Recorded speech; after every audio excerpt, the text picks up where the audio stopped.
The brand etched into her flesh throbbed with a phantom ache, a persistent echo from years past.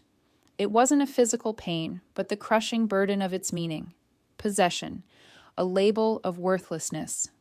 Gazing at her own image in the gleaming silver platter she was meticulously arranging, Arya saw herself preparing a feast for creatures who would never even acknowledge her existence. She pondered if oblivion would offer more solace than a life devoid of identity. Hidden beneath the potent camouflage of herbs, designed to smother her unique Omega signature, her inner wolf whimpered. A tiny, solitary creature retreated to a secret recess of her spirit, untouched by anyone. No one had ever sought it out. The vast expanse of the Northern Territory's Grand Hall hummed with frantic activity as staff rushed about, setting the stage for the Moon Tribunal's crucial peace summit. Arya navigated the bustling space with practiced, fluid motions, her presence deliberately unobtrusive. She was the ideal attendant, noticed only when required, and instantly forgotten once her task was done. Her somber gray attire was by design meant to meld with the dim lighting, her gaze perpetually fixed on the floor out of necessity. "You, Group 3." A sharp voice, Madame Thornwell, the head attendant, cut through the ambient noise. "You will be attending the Eastern delegation this evening." Arya responded with a silent nod, well aware that direct eye contact was forbidden. Group 3 signified the most esteemed nobles and visiting dignitaries, the most perilous assignment for a female attendant. These were the individuals most prone to overstepping boundaries when their senses were dulled by potent vintages and an ingrained sense of privilege. As she turned to retrieve fresh linens, Madame Thornwell's fingers clamped around her wrist, pressing firmly against the scar. "Remember your place, girl," she hissed. "One misstep, and it's the pits for you." The pits. The place where recalcitrant servants vanished. The very place Arya's sole confidant, Mira, had been banished 3 moons prior for the transgression of a single shattered crystal goblet. "Yes, madam." Arya's voice emerged precisely as it had been molded. Soft, devoid of emotion, easily dismissed. With each throb of her pulse, Arya felt the heavy presence of the aromatics woven into the collar of her uniform. Wolfsbane, vervain, and juniper, a deliberate concoction to obscure her Omega scent. An Omega without an identifying mark held a certain value, but one officially registered with the Trading Guild was merely functional. Her worth had been assessed, her price paid, and a permanent declaration seared into her skin before she had even reached maturity. In the cavernous, silent stone corridor leading to the linen stores, Arya overheard hushed snippets of excited conversation between 2 junior attendants. "The Alpha King himself, from the Western Mountains. They say his wolf is immense, pure ebony, with eyes like silver. He hasn't chosen a mate, despite being 32. Arya continued on without breaking stride. The intricacies of power and politics held no sway over someone whose existence was measured by the silent execution of duties. Royalty or commoner, they were all indistinguishable from her humbled vantage point. The storage room offered a fleeting sanctuary. Arya indulged in 3 slow, deep breaths, a personal ritual of defiance, each inhale a small victory claimed for herself. She held on to the conviction that one day such breaths would be drawn in complete liberty. This resolve had solidified years ago, though the path remained obscure. A small satchel had tumbled from behind a shelf. Intrigued, Arya retrieved it, discovering within a smooth moonstone. This was forbidden contraband for servants, who were prohibited from possessing anything that could enhance their innate abilities. Moonstones were known to strengthen wolf connections, making it exponentially more difficult to suppress their primal nature. Without conscious thought, she slipped it into her concealed pocket, a fleeting act of ownership for something that belonged to no one else. The piercing clang of ceremonial bells echoed through the halls, signaling 1 hour until the dignitary's arrival. Arya tucked the stolen moment away and gathered her linens, seamlessly rejoining the intricate machinery of service. Back in the grand hall, her movements were a testament to ingrained efficiency as she unfurled pristine cloths across tables destined to bear the elbows of wolves who viewed her kind as mere furnishings rather than fellow beings. The attendants were arrayed according to stature and appearance. Arya, with her striking amber eyes and chestnut hair, was positioned where the most important guests would be seated. Pretty trinkets for pretty wolves, Madame Thornwell's voice would often carry, laced with the bitterness of someone who had experienced both sides of such pronouncements. As the final preparations neared completion, the ambiance shifted palpably. Guards assumed crisper postures, servants lowered their gazes further, and the very air seemed to suspend its breath. The alpha nobles had commenced their arrival. Arya assumed her designated post against the wall, hands clasped before her, eyes downcast. She had enacted this role countless times at 100 varied functions. Tonight would be no different. Serve, disappear, survive. Through her lowered lashes, she observed the procession enter. It was a vibrant spectacle of opulent fabrics, glittering jewels, and predatory grace. Alphas moved with a practiced, synchronized display of dominance and submission, a silent language of political hierarchy, decipherable even by the most inattentive beta. What followed was the customary protocol: seating arrangements, introductions, thinly veiled barbs disguised as pleasantries. Arya poured wine, cleared plates, and vanished between essential moments, precisely as she had been schooled. The Alpha King of the Western Mountains, Ryder Vane, announced the commencement, his voice resonating through the abruptly hushed conversations. Despite herself, Arya's curiosity was piqued. The Western Mountains had eradicated the practice of slavery generations ago. Their delegation was rumored to include Omega wolves, treated as equals, a concept so alien it bordered on fantasy. Simultaneously, a peculiar sensation prickled her skin, neither discomfort nor pleasure. The moonstone in her pocket seemed to radiate warmth, an impossibility given its thick fabric shielding. The massive doors swung open wider, and he entered. The atmosphere grew heavy. Her wolf stirred, a movement felt for the first time in years. Alpha King Ryder Vane moved with the silent power of shadow incarnate, his strength contained within a deliberate stillness. Tall, broad-shouldered, with hair the color of midnight that grazed his collar, his features appeared sculpted from the very mountains he commanded. But it was his eyes that captivated every gaze in the room, silver like moonlight, ancient as the primal laws governing their species. Those eyes swept across the assembly with a cool, discerning appraisal, missing nothing, cataloging threats, assessing worth, dismissing pretenders. Then they found her. Arya's ingrained training screamed at her to avert her gaze, to dissolve into the wall, to cease to exist. Yet she remained rooted. In the space between two breaths, the impossible occurred. An invisible thread snapped taut, binding them together. Time seemed to stretch and distort. The room faded into insignificance. Despite the wolfsbane and juniper, despite years of brutal suppression, her wolf surged forth with such overwhelming force that Arya nearly cried out, "Mate!" The realization transcended mere thought. The Alpha King's step faltered, a minuscule shift imperceptible to anyone not observing with Arya's intense focus, but to her it was as deafening as thunder.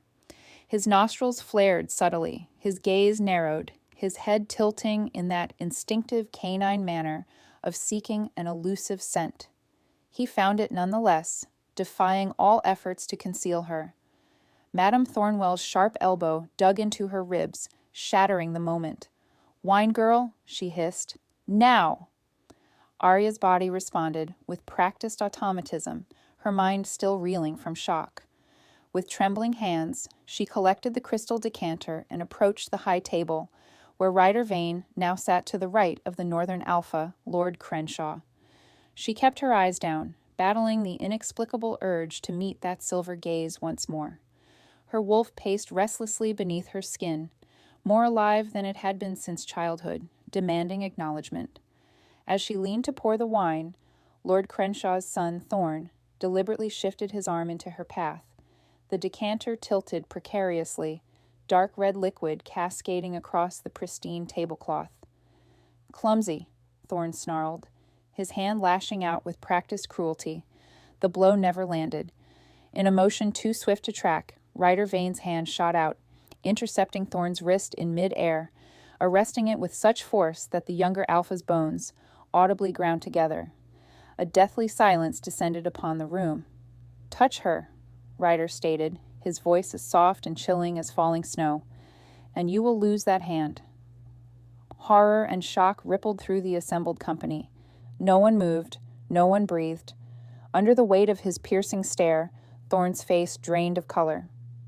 "She's just a servant," he stammered, confusion evident in his voice. "Northern property, legally purchased." "She is mine," Ryder declared. 3 words, spoken with such absolute certainty that they seemed to warp reality itself. "My mate!" The proclamation ignited utter pandemonium. Lord Crenshaw sputtered indignantly. Nobles rose from their seats. Guards moved toward the high table, uncertain which alpha to protect. Arya stood frozen, the decanter still clutched in her white-knuckled hands, her entire existence balanced precariously on the precipice of this impossible moment. Without breaking his intense gaze fixed on Thorne, Ryder extended his hand toward her, not in a forceful grab, but an offering. "Your name," he said, his voice pitched solely for her, though in the stunned quiet it carried. No one had requested her name in so long that Arya's voice caught in her throat. Her wolf pushed forward, desperate to answer his call. "Arya," she whispered, the sound of her own name feeling foreign on her tongue. A subtle softening appeared in his stern expression. "Arya," he repeated, as if savoring the word. "Come." Lord Crenshaw finally found his voice. "This is an outrage. The servant is Northern property, legally acquired." "And there is no legal purchase of any wolf within the territories governed by the Moon Treaty," Ryder interrupted, his attention never wavering from Arya. "A fact your council conveniently overlooks at these gatherings." "The Peace Summit," someone began. "We will proceed once my mate is safely under my protection," Ryder concluded. His hand remained extended, patient yet unyielding. "Your choice, Arya, always your choice." Choice. The word struck her with physical force. No one had ever presented her with a choice. Deep within her being, she sensed the truth. The instant their eyes had met, something fundamental had irrevocably shifted in the universe. The mate bond was not a myth. It was a hurricane coursing through her. It was recognition, even as her conscious mind struggled to comprehend. As the tension in the room stretched to the breaking point, Arya became aware of the moonstone pressing against her thigh through the fabric of her pocket. It was warm now, almost hot, as if resonating with the Alpha King's presence. Perhaps it was destiny, that strange, unnamed force that had compelled her to take the stone mere hours before everything changed. Her body moved on instinct, her fingers reaching for his. The instant their skin connected, a visible tremor ran through Ryder's formidable frame. The connection between them ignited like wildfire, consuming any lingering doubt. As a warmth bloomed beneath her skin, Arya felt her wolf rise fully, for the first time in years, filled with exultation and yearning for its other half. Ryder gently drew her behind him, positioning his body as a shield between her and the rest of the room. The protective gesture was so alien to her experience that Arya nearly stumbled. "This summit was convened to address territorial disputes," Ryder announced, his voice carrying unquestionable authority. "Perhaps we should begin by discussing the Northern Territories' continued violation of the slavery prohibition clauses." Lord Crenshaw's face flushed a deep purple with rage. "You dare threaten our sovereignty over a mere serving girl? An Omega who has been disciplined and trained for her position?" "I dare much more than threats," Ryder replied, his tone deceptively calm. Then, without warning, he turned to Arya. "Show me." She understood instantly what he meant. Slowly, reluctantly, she pushed up her sleeve, revealing the brand that marked her as property of the Northern Trading Guild. The stylized wolf's head, encircled by chains, was seared deep enough that the scar would remain indelible. The air around Ryder grew heavy, saturated with the scent of barely restrained fury. His eyes flashed from silver to black as his wolf surged forward. Without averting his gaze from her brand, he addressed the room with deadly composure. The delegation from the Western Mountains withdraws from these proceedings immediately. His hand found hers again, gentle despite the palpable fury radiating from him. My people are leaving. All of my people. The implications hung in the air like gathering storm clouds. War, fractured alliances, economic ruin for territories reliant on Western trade. All over a serving girl whose name no one had bothered to utter. As Ryder guided her toward the exit, where his guards now formed a protective cordon, Arya felt the weight of countless eyes burning into her back. Murmurs intensified, accusations and disbelief swirling around them like toxic vapor. She had uttered not a single word beyond her name, neither consented nor refused, nor processed the seismic shift that had just irrevocably altered her existence. The bond pulsed between them, new and fragile, yet undeniably present. Her destiny had transformed in the blink of an eye from a nobody to what?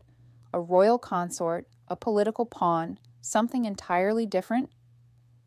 Before they reached the doors, Thorne Crenshaw's voice cut through the chaos.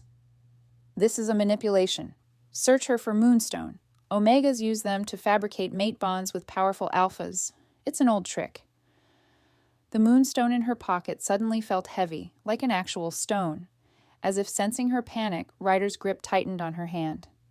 We leave now. His voice brooked no argument. Not from her, not from anyone.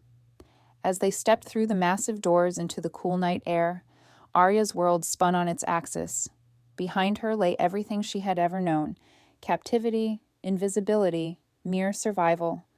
Before her stretched something unimaginable, possibility. Her heart leaped as the unknown future rushed toward her. The Alpha King, her supposed mate, towered beside her, his presence both terrifying and exhilarating. And just like that, everything had changed. His touch burned hotter than the iron that had branded her, not with pain, but with a terrifying promise. Freedom came with a cost, and Arya wondered if exchanging one master for another, even one designated as mate, was truly liberation or merely a more aesthetically pleasing cage.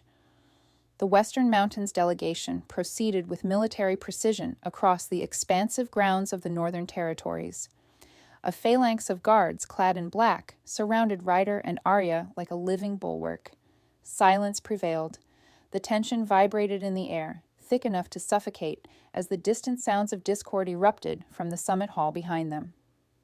My lords, a northern servant hurried toward them, his face pale with alarm. The gates have been ordered sealed. Lord Crenshaw demands. Lord Crenshaw, Ryder interrupted, without slackening his pace, is about to learn the difference between demands and consequences. As if summoned by his words, a bone-chilling howl split the night, immediately joined by another, then another, until a chorus enveloped the entire compound. Wolves, dozens, perhaps hundreds, their voices harmonizing in the ancient call of a pack rallying to their alpha. The servant stumbled backward, terror etched onto his features. Without another word, he fled into the darkness. Arya trembled, not from the cold, but from the overwhelming sensory input. The herbs dulling her senses were rapidly dissipating, burned away by adrenaline and her proximity to him, to the Alpha King. Sounds became sharper, scents more distinct. Most overwhelming was Ryder himself, pine and mountain stone, and something darker, akin to thunder before a storm. Yet, despite his firm grip on her hand, he had not spoken directly to her since they had left the hall. His attention remained fixed on their surroundings, his silver eyes constantly scanning for threats, his body coiled with lethal readiness. The space between them pulsed with unspoken questions as they approached the main gates. Arya gathered her courage. They will pursue you, she stated, her voice steadier than she felt. Pursue us. Northern wolves do not relinquish what they consider theirs. Ryder's gaze shifted to her face, intense and unreadable. Nor do I, he replied. The simple declaration sent a shiver down her spine that had nothing to do with fear. The bond between them pulsed like a living entity, though she fought to ignore it. Mate bonds could be rejected, she reminded herself. Nothing was truly irreversible, merely convenient or inconvenient. Without warning, the massive iron gates swung open before them. Beyond stood an army of shifted wolves, their eyes glinting in the moonlight. The western mountain pack in battle formation. At their center waited an enormous black wolf with eyes like liquid silver. Evidently Ryder's second in command, judging by the deference shown, Arya murmured. Liam will ensure safe passage, Ryder explained, finally addressing her directly. We've secured a property 3 miles beyond the northern borders. Neutral territory. From that point, Arya moved through the events as if in a dream. Guards shifted into wolf form, flowing like shadows through the night. She was escorted to a covered carriage, a luxury she had never before experienced, while Ryder conferred quietly with his officers as the carriage door closed, separating her from her supposed mate. Relief and disappointment warred within her chest. The moonstone still pressed against her thigh through her pocket, and the accusation from the hall echoed in her mind. Search her for moonstone.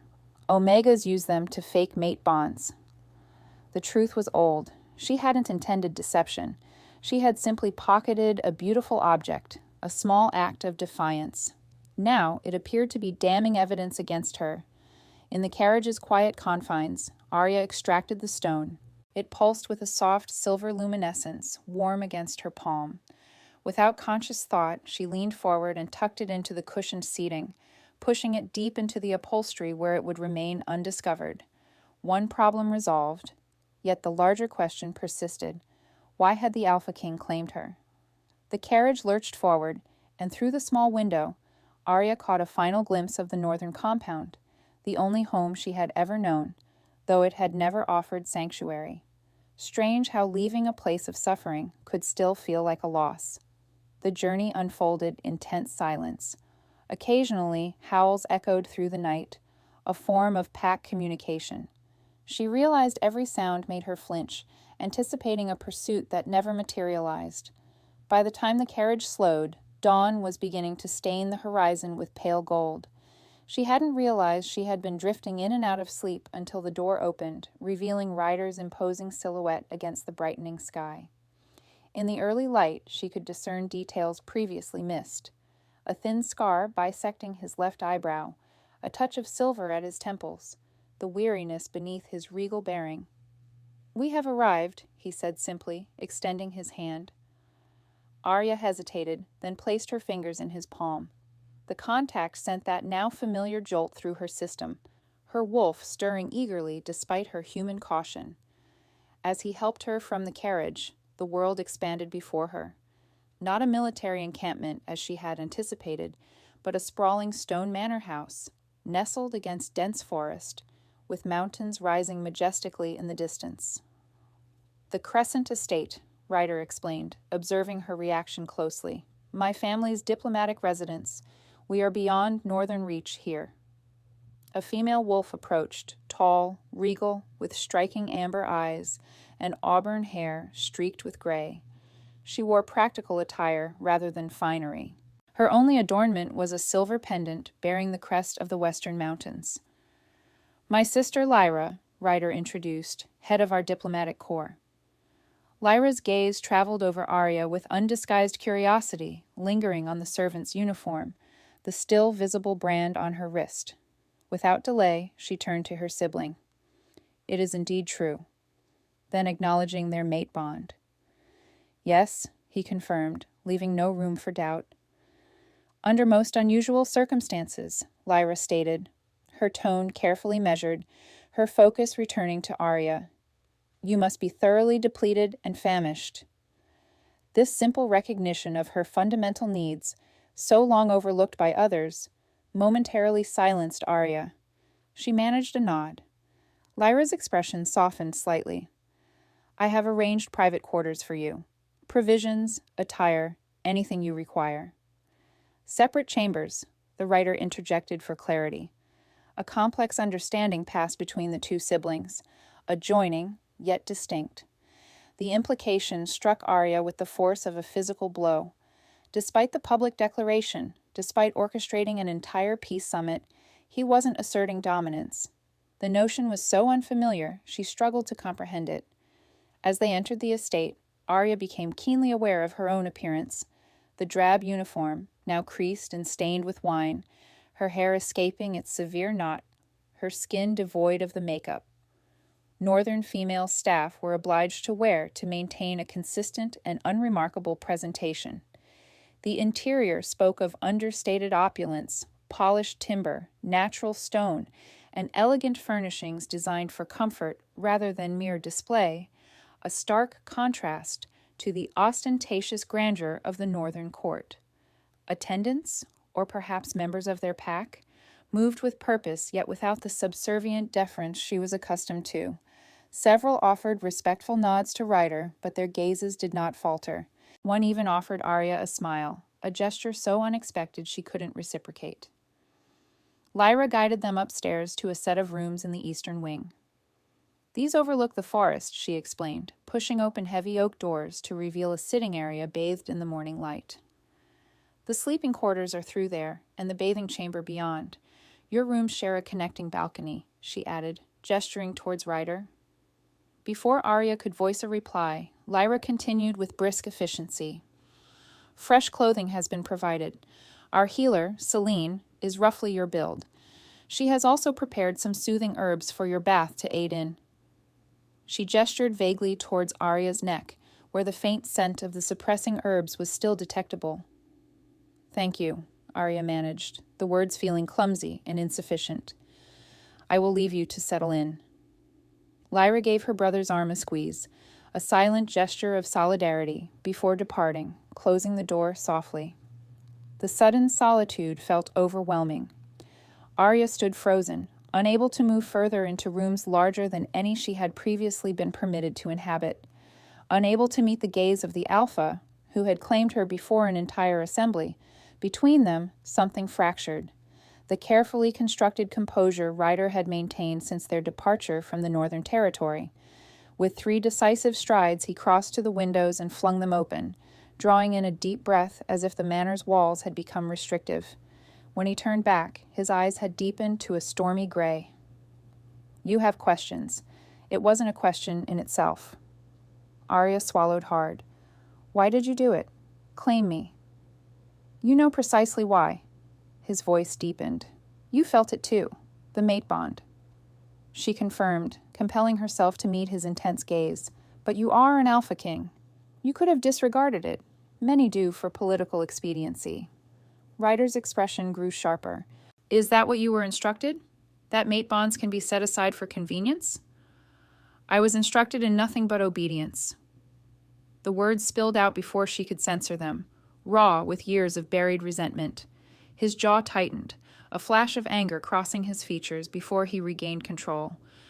The bond cannot be ignored, not by me.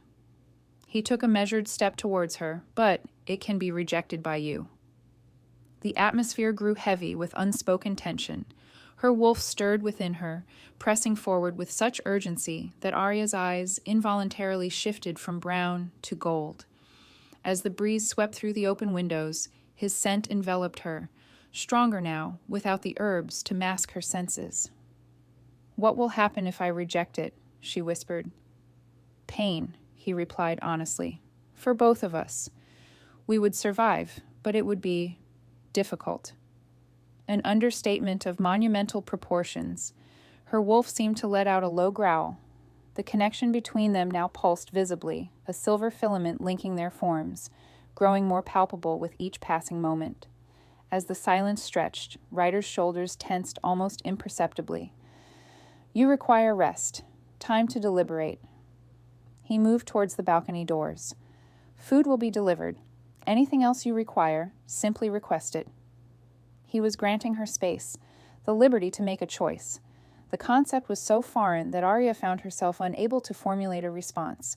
Without another word, Ryder stepped onto the shared balcony, pausing at the threshold to his own quarters. One truth before I depart, he said, his voice dropping to a register that sent a prickle of awareness across her skin. I would have halted the summit for any enslaved wolf, but I would have razed the entire Northern Territory for you." The intensity of his declaration lingered in the air between them as he disappeared into his rooms, leaving Arya alone with the profound weight of decisions she had never been permitted to make, and the terrifying prospect that freedom might indeed mean choosing him. Luxury, she discovered, could be its own form of confinement. Arya realized this as she sat, enveloped in silk robes far more valuable than her entire existence, observing the sunrise glint off crystal vials containing perfumes she had no idea how to apply. Freedom entailed choices, and choices demanded knowledge she had never been afforded. 3 days had elapsed since their arrival at the Crescent estate. 3 days of deliberate distance maintained by Ryder, who seemed to intuit her need for personal space, despite the mate bond tightening with every passing hour. 3 days of attentive servants, none of whom treated her with any difference that caused her discomfort, not because it was unpleasant, but because it felt unearned. The Alpha King of the Western Mountains had disrupted international relations for her, yet barely knew her name, leading Arya to conclude the mate bond was either a ruse or a delusion, perhaps both. With restless energy, she paced the opulent chambers, which still felt more like temporary lodgings than a true home. The provided clothing fit adequately, consisting of simple tunics and trousers rather than dresses. It was as if Lyra had instinctively understood her preference for practicality over ornamentation. The scent-suppressing herbs had been replaced with a milder blend, allowing her natural omega scent to emerge gradually, preventing the systemic shock that abrupt discontinuation would have caused. Every conceivable comfort had been provided. Yet, beneath the solicitous attention, unspoken questions lingered about her past, her future, and the expectations that accompanied being claimed by an Alpha King. A gentle knock interrupted her thoughts, not at her primary door, but at the balcony entrance. Her pulse quickened as she went to answer it, knowing only one person would approach from that direction. Ryder stood silhouetted against the morning sky, dressed more casually than she had yet seen him. Dark trousers and a simple white shirt, unlaced at the collar, revealing the hollow of his throat. Without the formal regalia of royalty, he appeared somehow more accessible, yet no less formidable. "May I enter?" he asked, his deep voice stirring something primal within her. Wordlessly, Arya stepped back, admitting him. Her wolf surged forward with such eagerness that she had to concentrate fiercely to prevent her eyes from shifting. "You have been avoiding me," she observed, surprising herself with the directness of her accusation. A subtle smile curved his lips, transforming his stern features into something dangerously alluring. "Giving you space," he corrected. "There is a distinction. And if I do not desire space," the question hung between them, more revealing than she had intended. Ryder's silver eyes darkened, his pupils dilating slightly as he studied her face. "Then I would ask what you do desire. Your wants matter more than protocol or politics or even mate bonds." The sincerity in his voice disarmed her with every beat of her heart. She could feel the connection between them deepening, no longer solely instinct, but something more profound, emotional tendrils reaching across the careful distance they had maintained. "I desire understanding," she finally said. "I wish to comprehend why the Alpha King of the Western Mountains jeopardized a peace summit for a slave he had never encountered. Why you risked conflict with the Northern Territory. Why you claimed me when you could have simply purchased my freedom if that was your sole concern." Rather than replying immediately, Ryder moved to the open balcony doors, bracing his hands against the frame. The morning light sculpted his profile into sharp relief, highlighting the tension in his shoulders.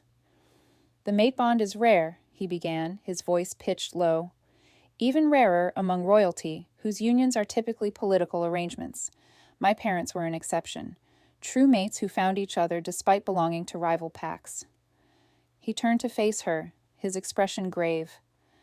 "I witnessed the devastation when my mother perished during childbirth with my younger sister. My father survived physically, but the fracturing of the bond nearly broke him. He continued to rule, but he never truly lived again." Arya's chest tightened at the raw pain etched across Ryder's features. "You feared experiencing the same fate if you denied our bond. No. His response was immediate, almost fierce. I feared denying you your rightful place due to outdated prejudices and arbitrary social strata. Bond or no bond, no wolf deserves enslavement. But the moment their eyes met, he exhaled slowly, visibly gathering himself. I felt everything shift, as if the world had been subtly incorrect until that precise instant. The confession hung in the air between them, devastating in its vulnerability. This was not a rehearsed diplomatic statement, nor a calculated political maneuver. This was truth offered without expectation. As the silence stretched, Ryder's gaze grew more intense. You did not answer my question yesterday regarding the rejection of the bond. The air thickened with palpable tension. I do not know how to answer, Arya admitted, her voice barely above a whisper. I have never been permitted to desire anything, particularly something as seemingly impossible as this. Nothing about this is impossible, Ryder countered, taking a cautious step towards her. Unexpected, yes. Complicated, certainly, but not impossible. He moved closer still, close enough that she could discern the subtle shifts in his scent, a response to her proximity, pine and stone warming with hints of amber and something wilder. Her wolf surged with recognition, with a longing so intense it made her dizzy. May I? He asked, his hand lifting towards her face. Arya nodded, unable to trust her voice. With glacial slowness, Ryder traced the curve of her cheek with his fingertips. The contact sent electric currents cascading beneath her skin. His touch was reverent, restrained, the touch of a predator capable of destruction, yet choosing gentleness. With every heartbeat, the mate bond pulsed stronger. No longer a silver thread, but a molten connection flowing between them. Under the weight of his stare, Arya felt simultaneously exposed and sheltered, as if he could perceive every broken fragment of her being, yet still find value within those fragments. I have something for you, Ryder said, reluctantly breaking the charged moment. From his pocket, he withdrew a small package wrapped in soft leather. Arya accepted it cautiously, unfolding the covering to reveal a silver pendant, similar to the one his sister wore, but unique. Instead of the Western Mountains crest, this bore an intricate depiction of a wolf with amber stones for eyes, encircled by a crescent moon. It is beautiful, she breathed, running her finger over the detailed craftsmanship. It belonged to my mother, Ryder explained, the crest of her original pack before she joined the Western Mountains. The significance was not lost on Arya. A gift of immense personal value, chosen specifically for her, not a generic trinket bestowed upon a favored servant or concubine. I cannot accept this, she protested, even as her fingers curled protectively around the pendant. You can, he countered, his tone gentle yet firm. Not as my mate, that choice remains yours. But as a free wolf who deserves to wear symbols of her own choosing, not brands forcibly imprinted upon her flesh. Tears pricked unexpectedly at Arya's eyes. She had cried precisely twice in her memory, once upon receiving her initial brand, and again when Mira vanished into the pits. Both times her tears had been private, concealed, weaknesses that could be exploited. These tears felt different. Not sorrow, but something overwhelmingly akin to hope. Thank you, she managed, the words entirely inadequate. Ryder nodded, understanding passing between them without further verbalization. There is something else, he said, his expression subtly shifting. Information you should possess before making any decisions regarding your future. The sudden seriousness in his tone sent a chill down Arya's spine. What information?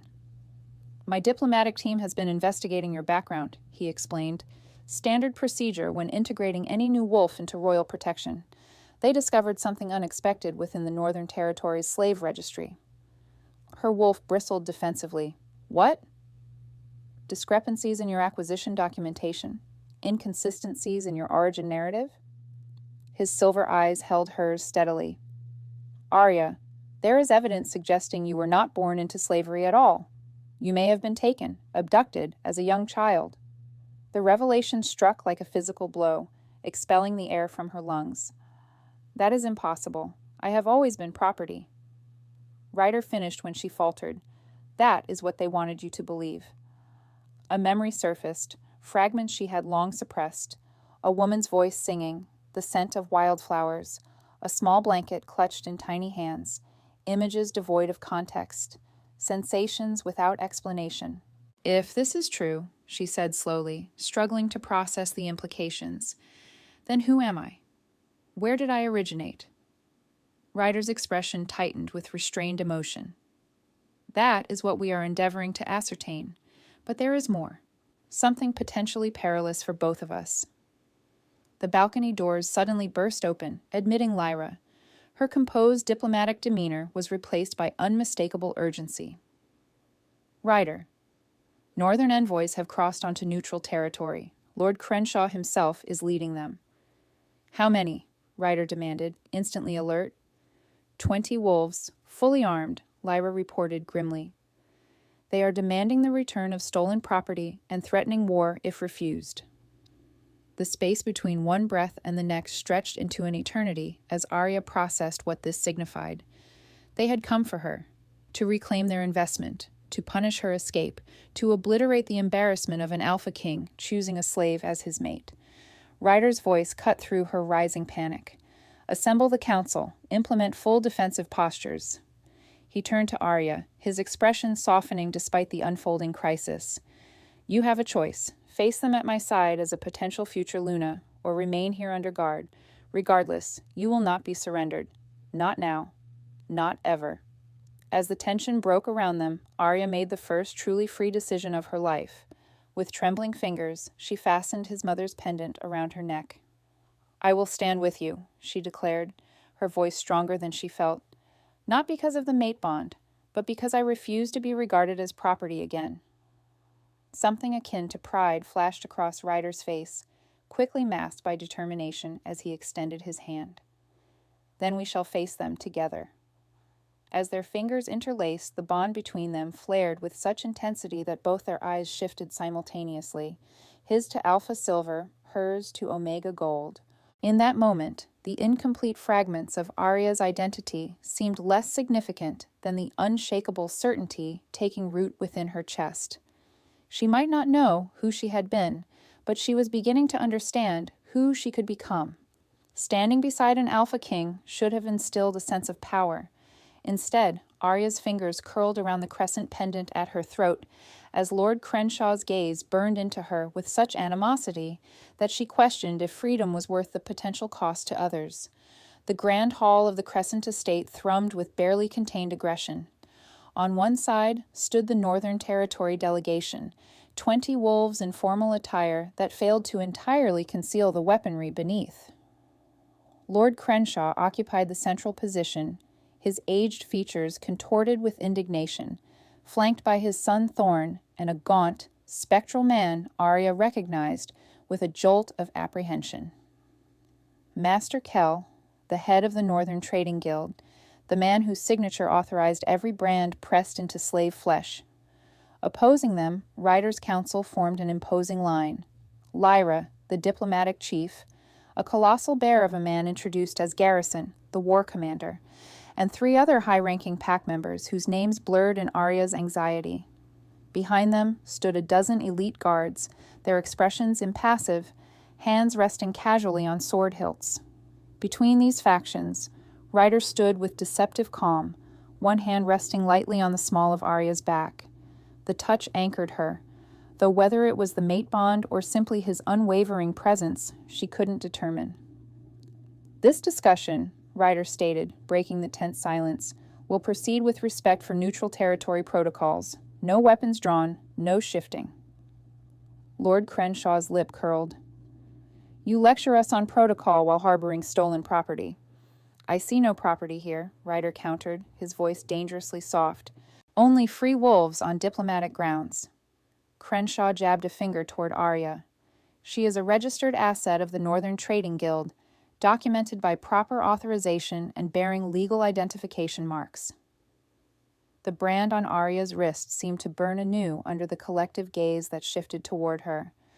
Unlike in the summit hall, however, she wasn't wearing the drab servant's gray, but a simple tunic of western mountain blue, its sleeves deliberately shortened to display her unblemished wrist, the brand concealed by a leather cuff Lyra had provided. Master Kell stepped forward, his thin voice carrying surprising authority. "Remove the covering. Display the mark." Before anyone could respond, Thorne Crenshaw added with vindictive satisfaction, "And search her for Moonstone. Omegas possess stratagems for manipulating alpha responses. The mate bond is clearly fabricated." Genuine confusion flickered across Ryder's features, so fleeting that only Arya, attuned to him through their strengthening bond, noticed it. He was unaware of the moonstone she had found and concealed. The accusation held a kernel of truth, even if her intentions had been innocent. Shame bloomed hot within her chest. Yet as quickly as it arose, a countercurrent of defiance surfaced. She had not orchestrated this situation. She had not requested to be claimed, rescued, or thrust into international politics. As the tension thickened, Arya straightened her spine and addressed Lord Crenshaw directly. "Would you care to explain how I came into Northern possession?" Her voice emerged stronger than she had anticipated.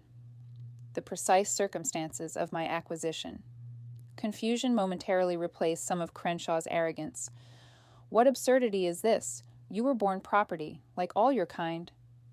"Indeed." Lyra stepped forward, a document case in her hands. "Our investigation into territory slave registries suggests otherwise." Subject designation 3472. The designation assigned to Arya appeared in Northern records 17 years ago, without birth documentation, purchase transfer, or breeding registration. Master Kell's sallow complexion paled further. "Administrative oversight, nothing more." "Or evidence of abduction," Garrison rumbled, his massive arms crossed over his chest. "Trafficking of freeborn wolves across territory lines." "This constitutes a blatant transgression of the Lunar Accord, an offense punishable by severe repercussions." Prince Shaw's voice boomed. "Our purpose here was not to engage in discourse over dusty treaties. We have come to reclaim that which rightfully belongs to us." Throughout the escalating confrontation, Ryder maintained a stoic silence, his gaze, a piercing silver, meticulously assessing the Northern delegation. He then spoke, his tone deceptively casual. "It strikes me as an unusual tactic," he observed, "to bring the esteemed master of the Trading Guild to a diplomatic assembly. A curious choice indeed." A palpable wave of disquiet swept through the Northern contingent. Master Kell shifted his weight uneasily, his eyes flickering towards the nearest egress.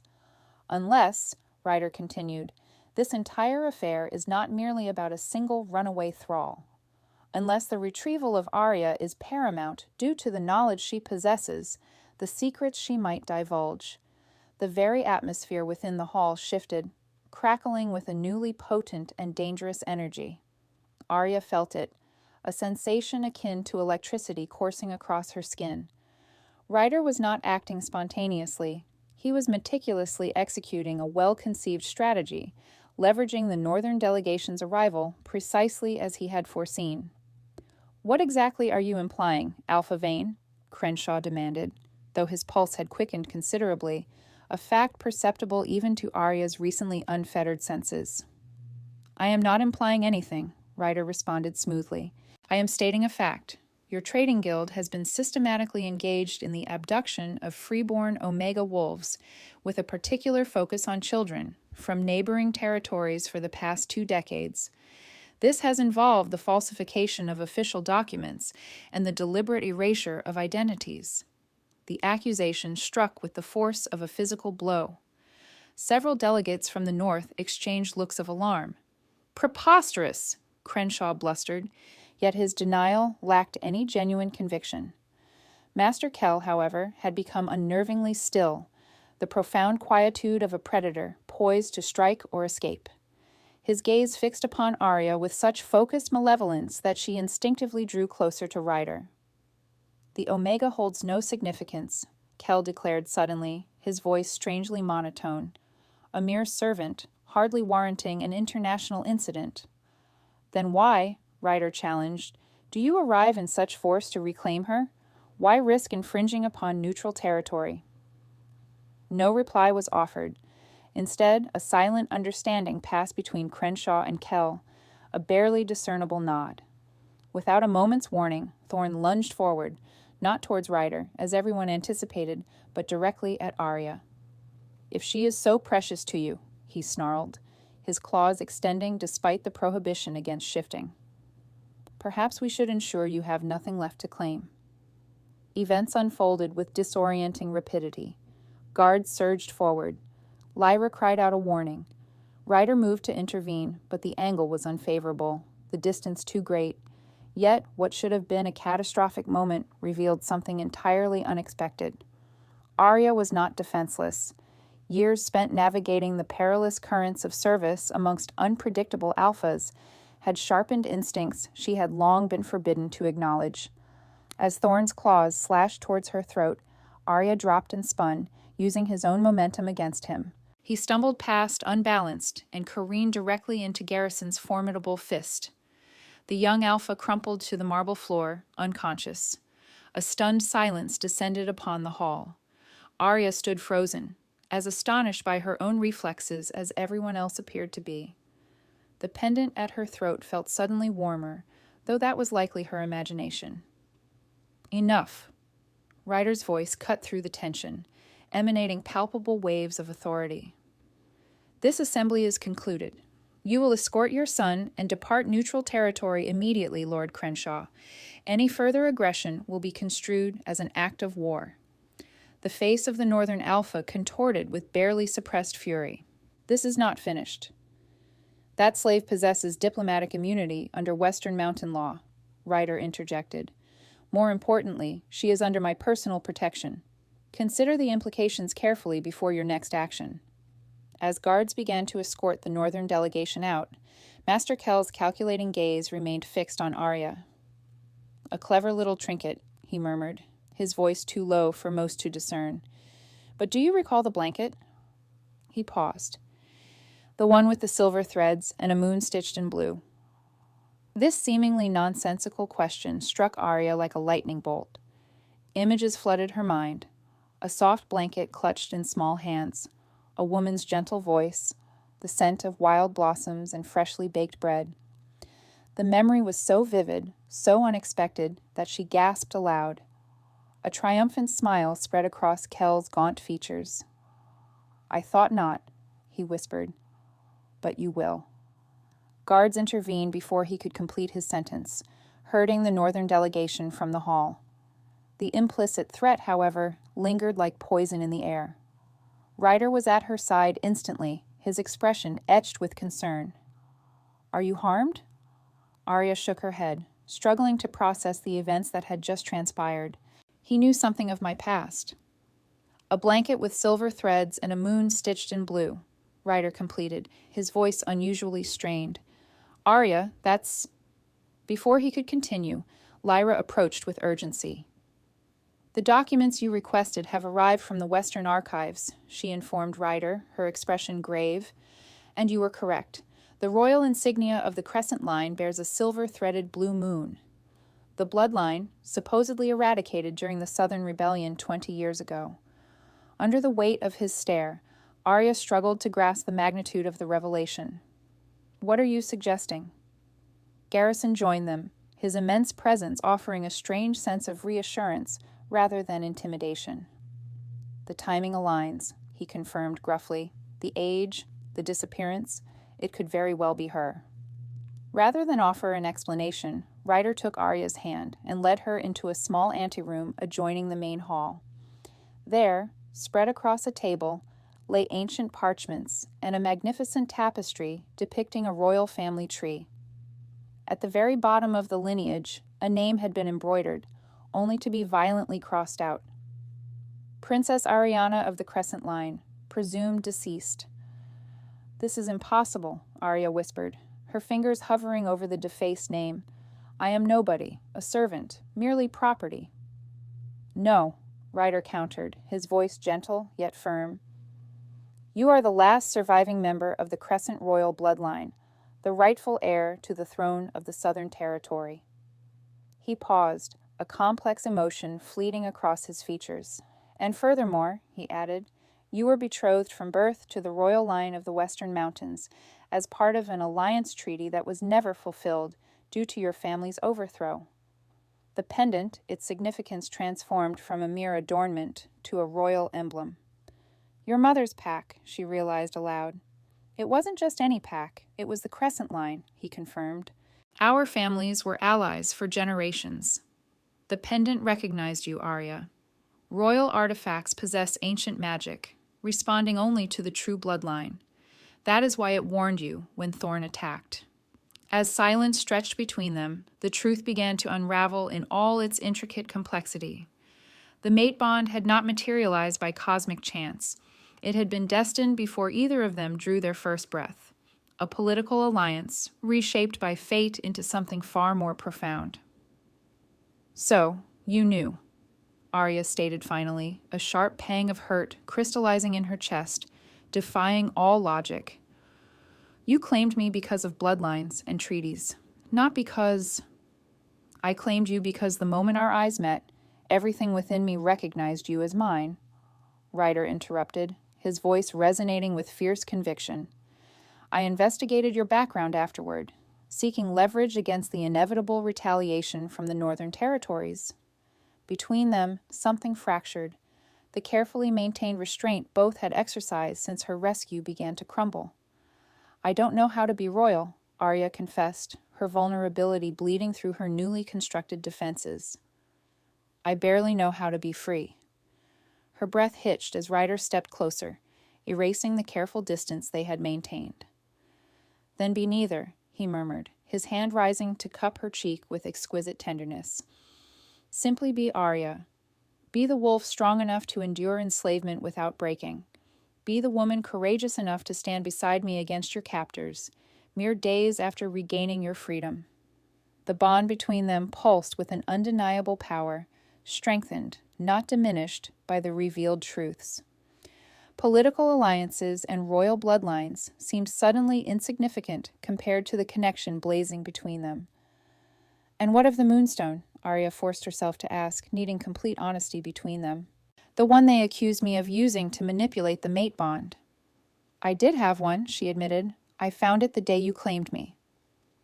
Rather than anger or betrayal, Ryder's expression softened with an emotion dangerously close to adoration. Moonstones do not create mate bonds, Arya. They only amplify what already exists. Royal wolves, in particular, respond powerfully to them.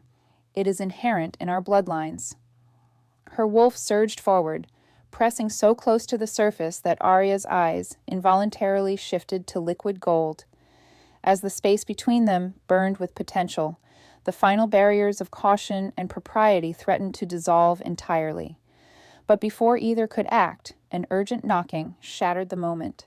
Lyra entered without waiting for a response, her expression grim. The northern delegation has departed, she reported, but they have left something behind. A formal challenge document bearing the Trading Guild seal. Her troubled gaze shifted to Arya. In accordance with ancient law, the right of claimed property. What does that signify? Arya asked, unease coiling in her stomach. Ryder's expression darkened to something truly menacing. It signifies that they are challenging my claim to you, he answered, his rage barely contained beneath his controlled exterior. And by ancient law, they are demanding trial by combat for the right to take you back. The forgotten princess stood alone in the moonlight, her fingers tracing the crest that had awaited her return for 17 years. While outside her window, an alpha king prepared to spill blood for a maiden whose heart he had yet to win. Destiny had never been so unforgiving, nor choice so impossible. Dawn was still hours away as Arya examined the royal artifacts Lyra had brought to her chambers. Remnants of a heritage she could not recall, proof of an identity that felt like ill-fitting, foreign clothing against her skin. A silver circlet inlaid with moonstones. Ceremonial robes in crescent blue bearing the royal insignia. Documents detailing bloodlines and territorial claims. And most hauntingly, a child's blanket with silver threads and a moon stitched in blue, recovered from the Western Mountain archives, preserved as evidence of the presumed assassination of the youngest member of the Crescent line. "You are not obligated to wear any of it," Lyra stated from the doorway, her usual diplomatic composure softened by genuine concern. "Royal trappings do not make you royal, Arya. The blood does that." "Blood that I have no memory of possessing," Arya countered, setting down the circlet. "I feel like an imposter." Lyra crossed the room with purposeful strides, her expression serious yet kind. "Which is precisely what they intended when they stole you. Not merely your freedom, but your identity, your memories." She touched the blanket gently. "But they could not alter what flows in your veins." The pendant at Arya's throat seemed to warm in agreement. Since the confrontation hours earlier, it had become more than mere jewelry, a talisman connecting her to a forgotten heritage, responding to her emotions with subtle shifts in temperature and luminosity that only she could detect. "Why reveal me now?" Arya asked, the question that had tormented her since the revelation. "After all these years, why did Master Kell practically announce my identity in front of witnesses?" "Because they are desperate," Lyra replied grimly. "The challenge for claimed property is a desperate gambit. They do not simply wish to reclaim you as a slave. They aim to prevent you from ever remembering, from reclaiming your birthright to the Southern Territory, which adjoins Northern Territory lands." Arya realized, political geography lessons from serving at diplomatic functions resurfacing in her memory. If the Southern Royal Line were to be restored, the Northern Trading Guild would lose their primary trafficking routes, Lyra confirmed. More importantly, evidence of their complicity in the Crescent Line assassination would threaten the entire Northern power structure. The sheer scope of the implications staggered Arya. This was not merely about one escaped thrall. It was about territories, power structures, and crimes hidden for nearly 2 decades. She had been reduced to property not just for convenient service, but as a deliberate erasure of royal bloodline. "Where is Ryder?" she asked, the question emerging unbidden. A complex emotion flickered across Lyra's expression. "Preparing. The challenge must be met by tomorrow's moonrise." "According to ancient law, he can refuse," Arya insisted. "This is archaic nonsense. A trial by combat over a person, as if I were a disputed hunting ground." "He will not refuse," Lyra said softly. "Not solely due to the mate bond, though that alone would compel him to accept, but because refusing would implicitly acknowledge the validity of their claim that you could be property at all." "Then I should be the one to fight," Arya declared, frustration burning through her veins. "This is my freedom, my identity at stake, not his." Lyra's expression shifted to one of surprised respect. "You are more royal than you realize," she observed. "That blend of practicality and pride is pure Crescent bloodline. Your mother possessed it as well." The casual mention of her mother, a woman Arya had no memory of, struck her like a physical blow. "You knew her." "I was 13 when our families negotiated the betrothal treaty," Lyra confirmed, a nostalgic sadness softening her features. "Queen Alla was formidable, brilliant. You have her eyes." The information settled like a heavy weight in Arya's chest. A connection to a past she couldn't access, a legacy she didn't know how to honor. With each revelation, the chasm between Arya the servant and Princess Ariana widened, becoming more impossible to reconcile. "I need to see him," she decided abruptly. "Before this challenge, I need to." A knock interrupted her thoughts. 3 rapid beats against the chamber door. Lyra moved to answer it, exchanging quiet words with someone outside before turning back to Arya. "It seems my brother had the same idea," she said with a knowing look that sent heat rising unexpectedly to Arya's cheeks. "I shall leave you to speak privately." As Lyra departed, Ryder entered, his powerful frame silhouetted against the corridor torchlight. He had changed from diplomatic attire into training clothes, the simple linen shirt and leather breeches emphasizing his warrior physique rather than his royal status. A thin sheen of sweat glistened on his skin, evidence of intensive preparation. Without the distraction of political crisis or public scrutiny, Arya found herself acutely aware of his physical presence.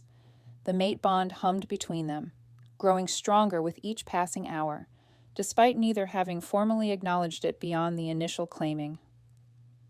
"You've been training," she observed unnecessarily, needing to break the charged silence.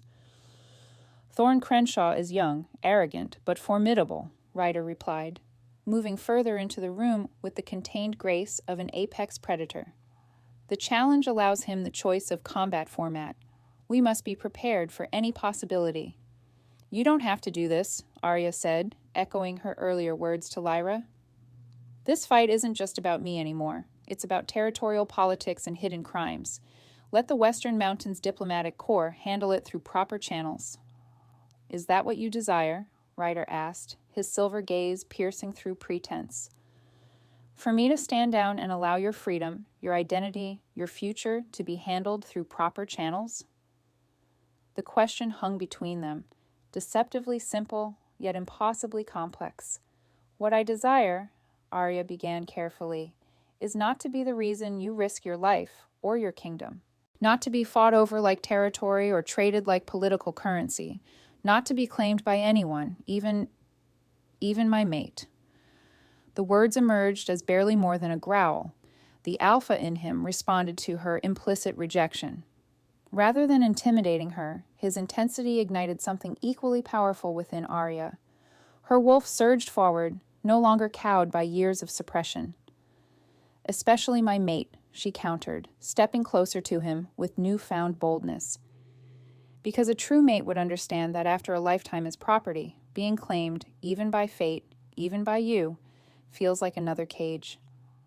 The air between them thickened with tension, not merely from the mate bond, but from fundamental truths finally spoken aloud. Ryder remained motionless, something akin to admiration flickering across his severe features. "You are right," he acknowledged finally, the admission clearly costing his alpha pride. "I claimed you publicly, without your consent. I acted on instinct, on the bond's demand, without considering what freedom truly means for someone who has never possessed it." His honesty disarmed her completely. Arya had expected defensiveness, perhaps even anger, not this raw vulnerability from an alpha king. And yet she found herself drawn a step closer by something stronger than conscious thought. "Despite everything," she whispered, "my wolf recognizes yours. It has from the first moment." "Recognition is not the same as acceptance," Ryder replied, though his scent had intensified with her proximity, betraying his body's response to her nearness. "The bond exists, but your choice matters more." The pendant at her throat pulsed with sudden warmth, almost synchronizing with her accelerated heartbeat. In that moment, something crystallized in Arya's understanding. Choice was not about denying the bond, but claiming it on her own terms. "I do not want you to fight for me as unclaimed property," she said carefully, "or as the lost Crescent Princess, or even as your politically convenient mate." His expression remained perfectly controlled, though the bond between them transmitted the emotional impact of her words: uncertainty, disappointment, resignation. "What do you desire then, Arya?" he asked simply. Without conscious decision, her hand rose to touch his face, her fingertips tracing the sharp line of his jaw with unprecedented boldness. The contact sent electric currents through both of them, the bond flaring visibly as silver light in the space between their bodies. "I want you to fight with me as your equal," she whispered, "not for me as your possession." The distinction hung in the air between them, profound despite its subtlety. Ryder's pupils dilated, his silver eyes darkening as he processed her words. "Equal," he repeated, the concept clearly resonating beyond its surface meaning. His hand covered hers where it rested against his cheek, engulfing her smaller fingers with gentle strength. "In all things," the question carried layers of implication. Equal as royals, equal as mates, equal in decision, power, and future choices that would affect both their lives. "In all things," Arya confirmed, a sense of certainty settling into her bones, despite the tumultuous circumstances surrounding them. With every heartbeat, the space between them diminished, the gravitational pull of the mate bond drawing them inexorably closer. Arya's wolf surged forward with unprecedented eagerness, no longer fighting the connection, but embracing its potential. Then I have something to return to you, Ryder said, releasing her hand to withdraw a small object from his pocket. Something that belongs to the woman, not the princess, or the slave, or even the mate. He opened his palm to reveal the moonstone she had hidden in the carriage, the one she had been accused of using to manipulate the mate bond. The stone glowed with an internal light, responding to their combined proximity. How did you find it? Arya asked, stunned by its appearance. I did not, Ryder admitted, a rare smile softening his severe features. It found me. It rolled out from the carriage cushions when we were preparing for tomorrow's challenge, practically into my hand. Moonstones possess a unique enchantment, particularly potent when entwined with royalty bound by genuine mate connections. As the quiet lingered, Arya understood he was awaiting her acceptance. His stance wasn't a demand, nor an assumption of ownership, but an invitation for her to define its significance. Her hand closed around the stone, its warmth resonating with the beat of her heart. The instant their skin touched, the mate bond between them ignited with an astonishing intensity. No longer a delicate silver strand, it transformed into a molten union, undeniable and unbreakable from one breath to the next. Everything changed. It wasn't merely the physical awareness that had hummed between them since their initial encounter, but a profound, soul-deep recognition. Their destinies, irrespective of fate or circumstance, aligned, finding each other against all odds. Ryder, she murmured, his name a question and an answer. The iron discipline with which he had maintained his control since claiming her finally faltered. With an almost predatory elegance, he closed the remaining space, one hand gently cradling her face with exquisite tenderness, while the other curved around her waist, drawing her against the solid warmth of his chest. "May I?" he asked, his voice husky with a visible struggle for restraint. In response, Arya rose on the balls of her feet, bridging the final distance that separated them. The initial contact of his lips against hers kindled something primal and perfect. The mate bond sang between them, as their inner wolves acknowledged each other on the most fundamental level. What began as a tentative exploration quickly deepened into something far more consuming.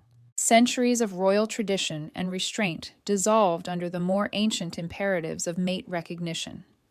His hands became entangled in her hair, tilting her face to deepen the kiss, while her fingers clutched at his shoulders, anchoring herself against the overwhelming sensation. When they finally drew apart, both breathing heavily, Arya felt fundamentally transformed.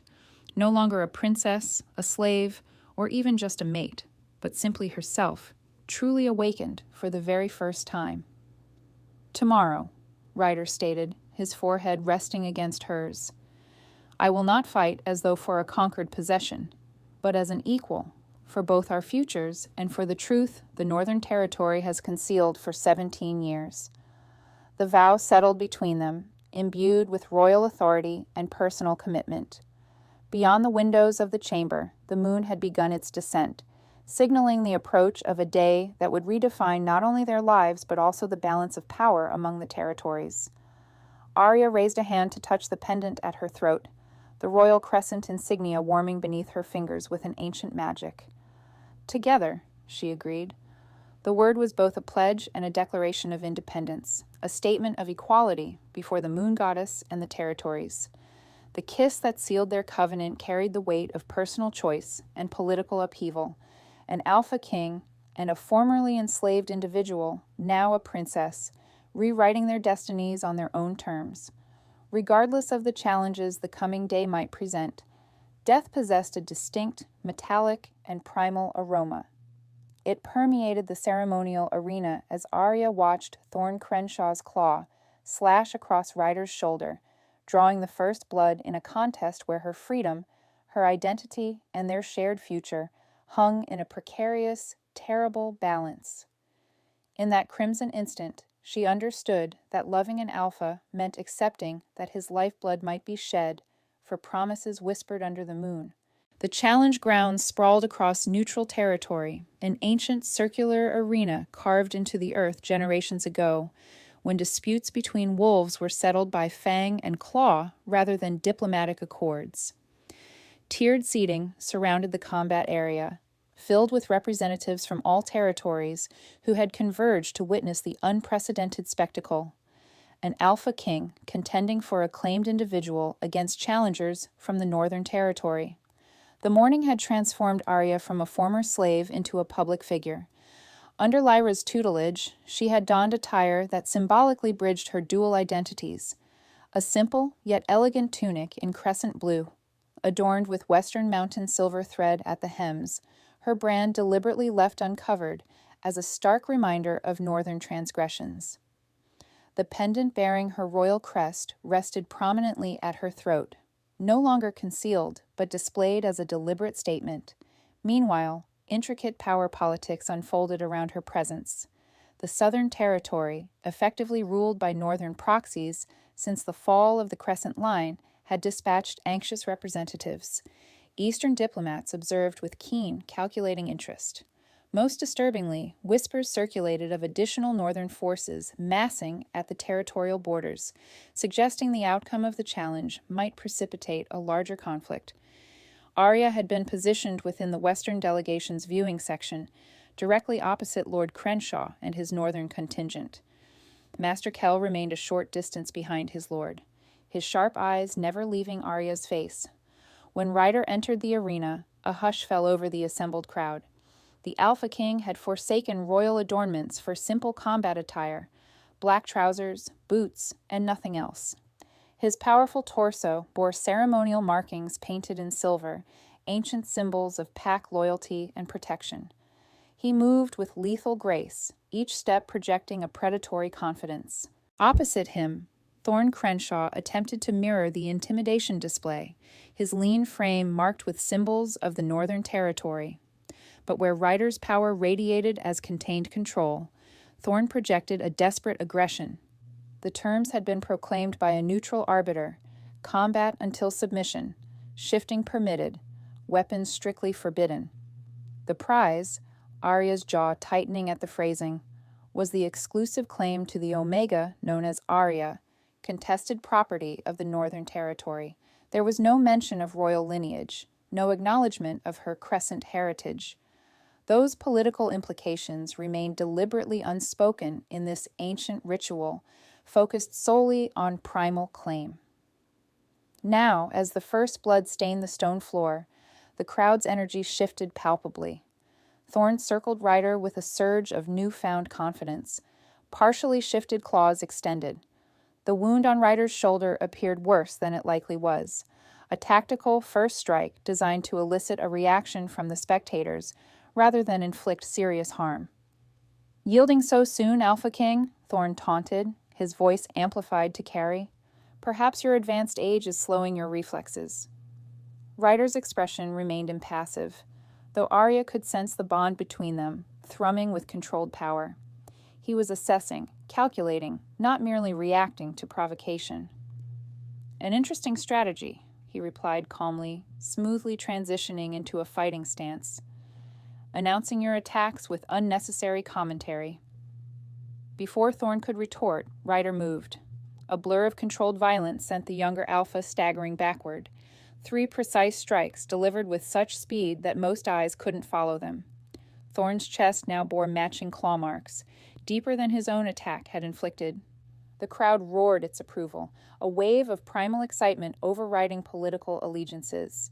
This was wolf justice in its most ancient form, speaking to instincts that transcended diplomatic niceties. Lyra leaned closer to Arya, her voice pitched to be heard above the din. "He's holding back, fighting for show rather than a swift victory."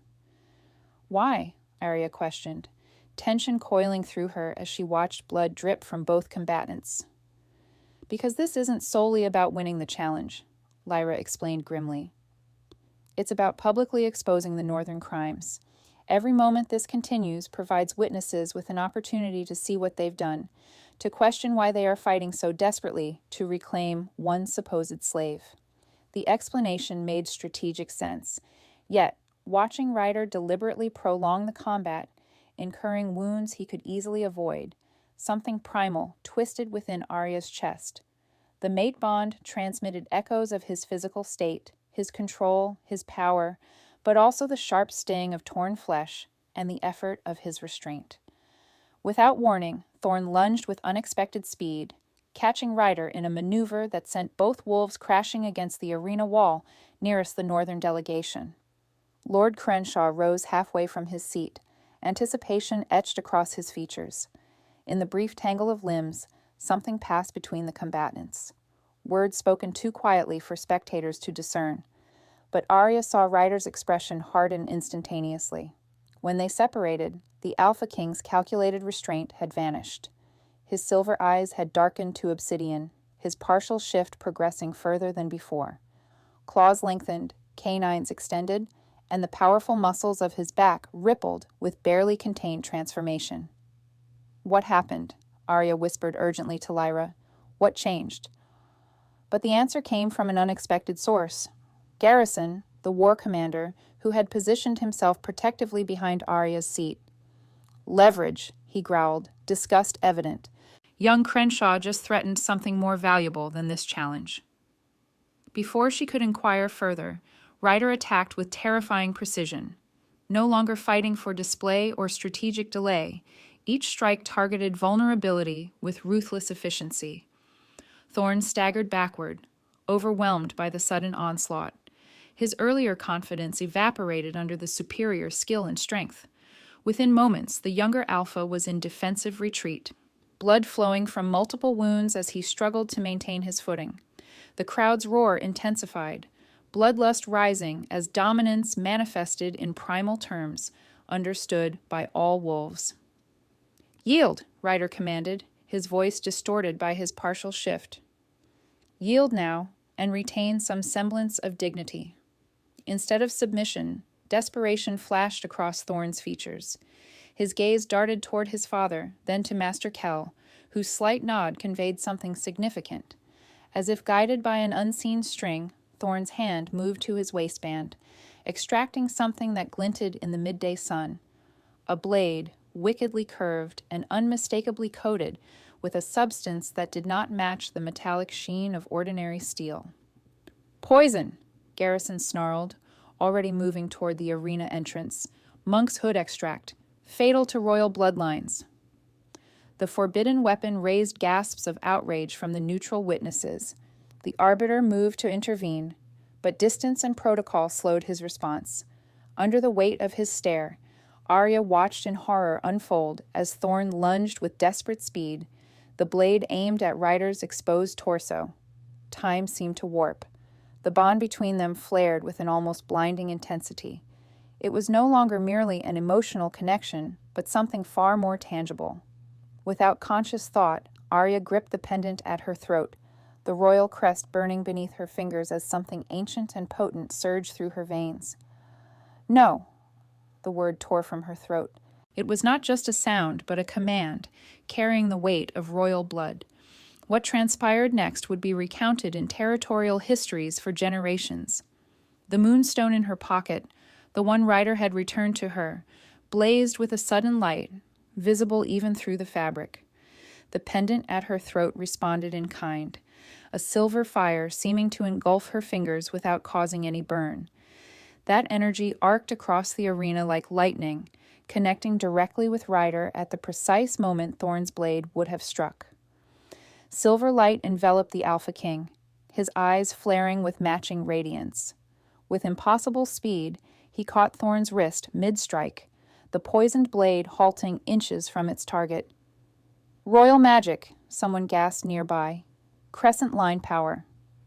The moment hung suspended, the entire arena frozen in shock as visible proof of Arya's heritage manifested beyond any doubt.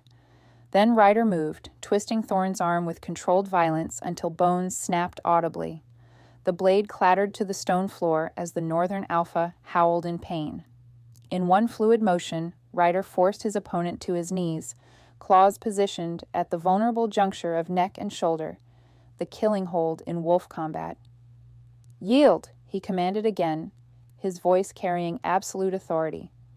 Broken and bleeding, Thorn had no alternative. "I yield," he gasped, the formal submission echoing across the suddenly silent witnesses. The arbiter moved forward swiftly. Challenge complete. Victory to Alpha King Ryder Vane of the Western Mountains. Claim to the Omega confirmed by ancient law and combat right. But Ryder had not released his defeated opponent. His gaze lifted to where Lord Crenshaw stood rigid with fury, then to Master Kell's calculating presence behind him. "The challenge is satisfied," Ryder announced, his voice pitched to carry to every witness. But northern crimes remain unaddressed. Attempted murder by poisoned blade, the enslavement of a royal bloodline, the assassination of the Crescent Line.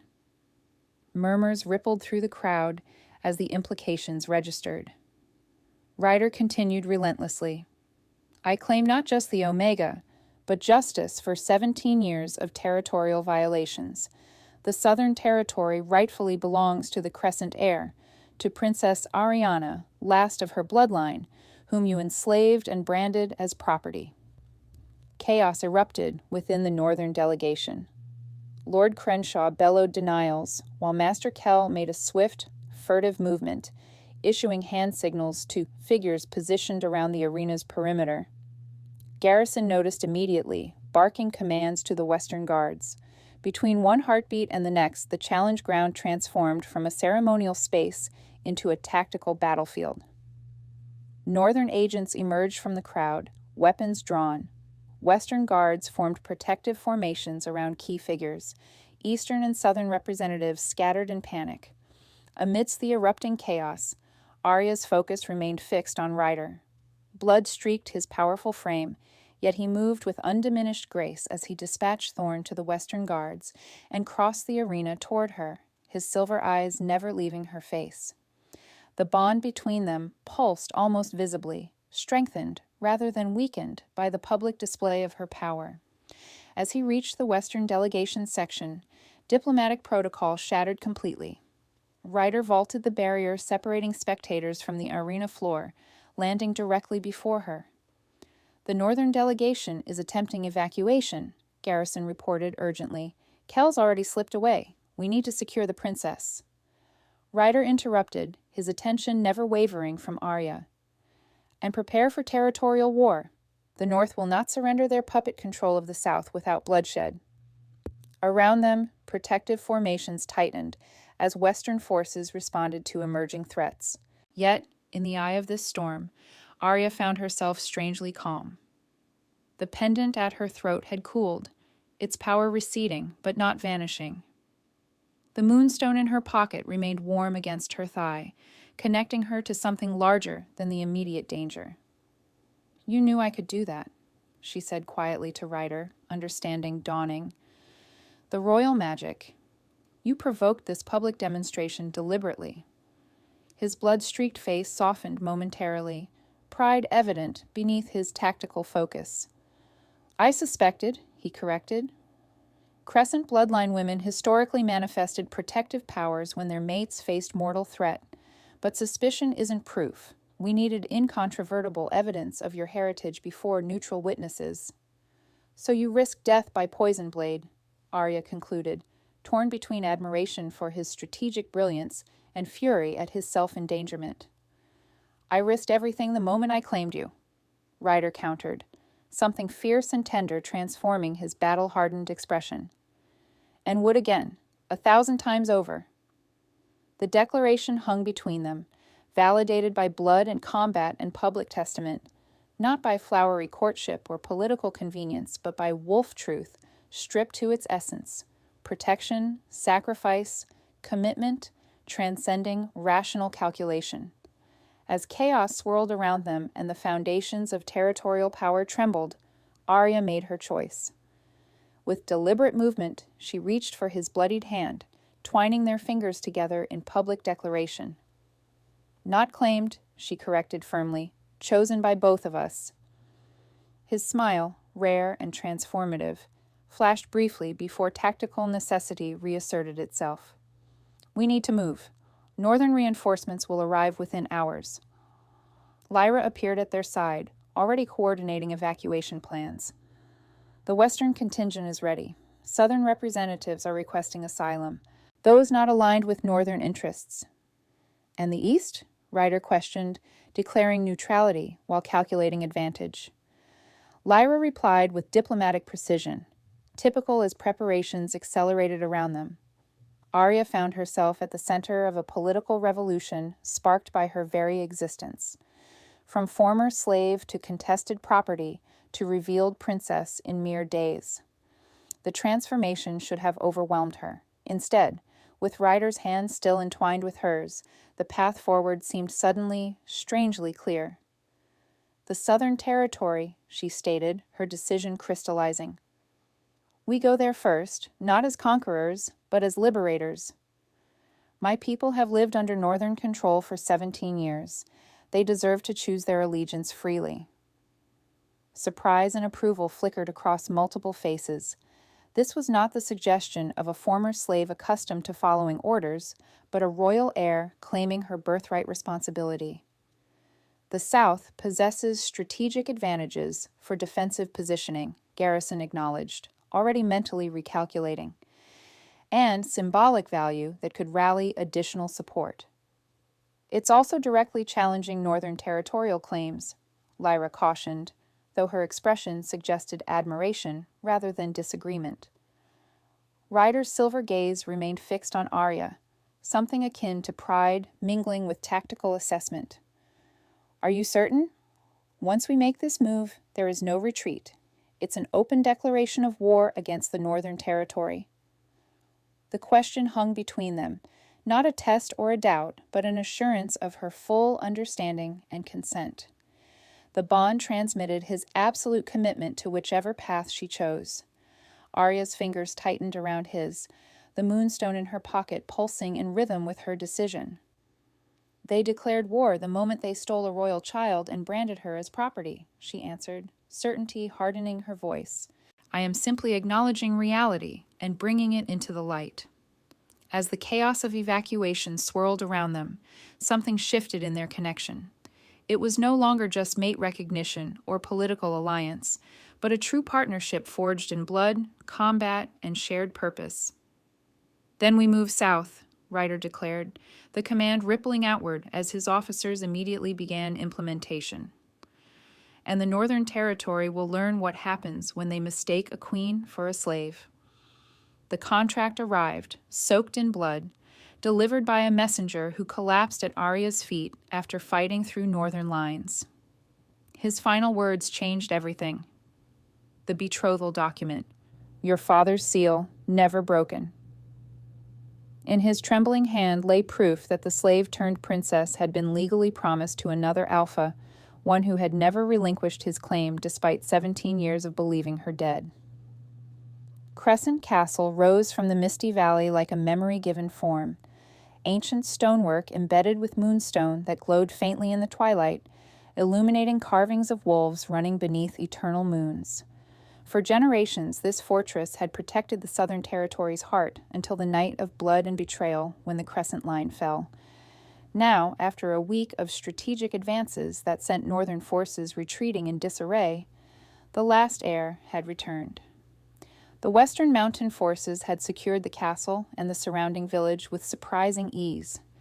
Many Southern citizens, long resentful of Northern control, welcomed the crescent banner flying once more. Others remained cautious, watching from their windows as warriors clad in Western silver and crescent blue patrolled the streets together. Arya stood on the highest battlement. The wind whipped her hair as she surveyed the expanse unfurling before her. Undulating hills, dense woodlands, and distant peaks crowned with snow, incongruous for early summer. This was the dominion she was destined to govern by birthright, though its landscapes and inhabitants were utterly unknown to her. "Your mother brought you here each day," a gentle voice murmured from behind, "to greet the dawn and remember what you are sworn to protect." Arya turned, finding an aged woman gazing at her, her eyes bright with unshed tears.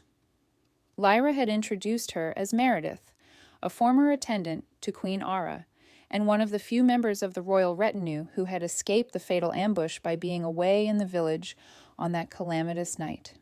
"I possess no memories of this place," Arya confessed, her fingers brushing the pendant at her neck as if it might miraculously impart recollections, either of the realm or of herself.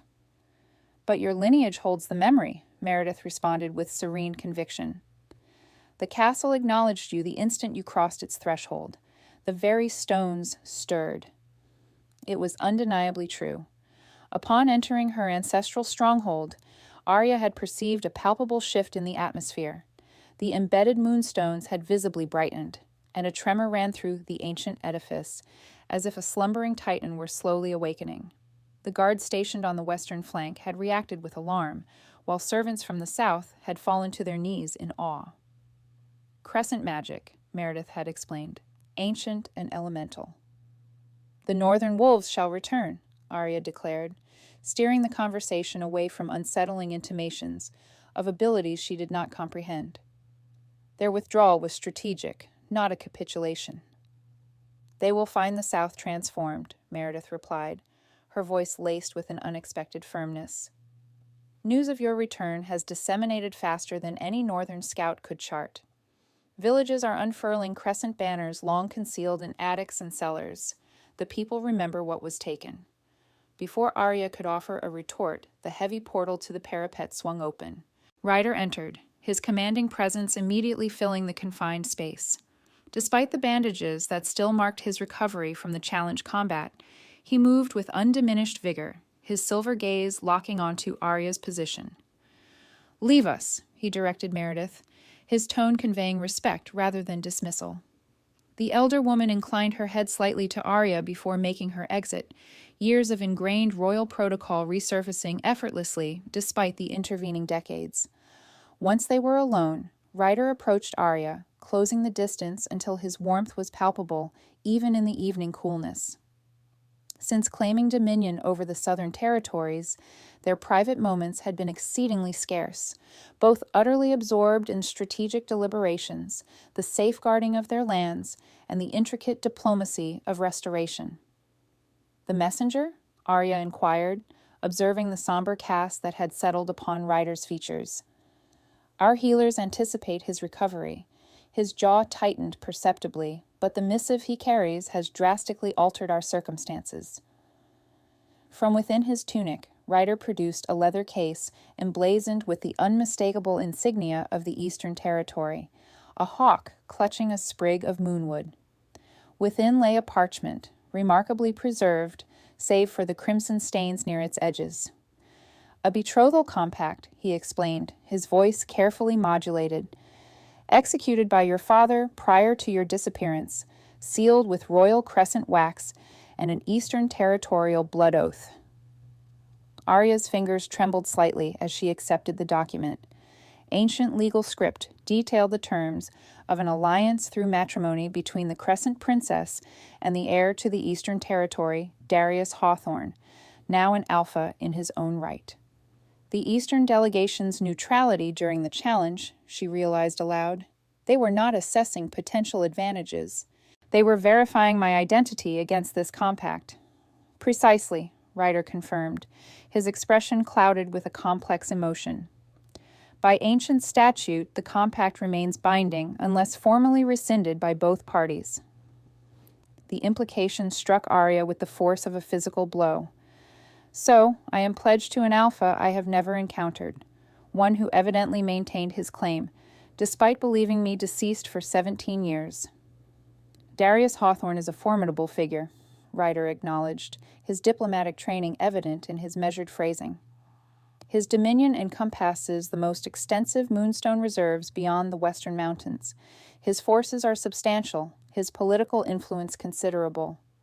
What remained unsaid hung heavier between them. This compact directly challenged Ryder's claim, creating a potential conflict between the western and eastern realms, at a moment when unity was paramount against northern aggression. More critically, it jeopardized the mate bond that was slowly deepening between them with each passing day. "The compact predates the mate bond," Arya observed quietly. "By law, it takes precedence."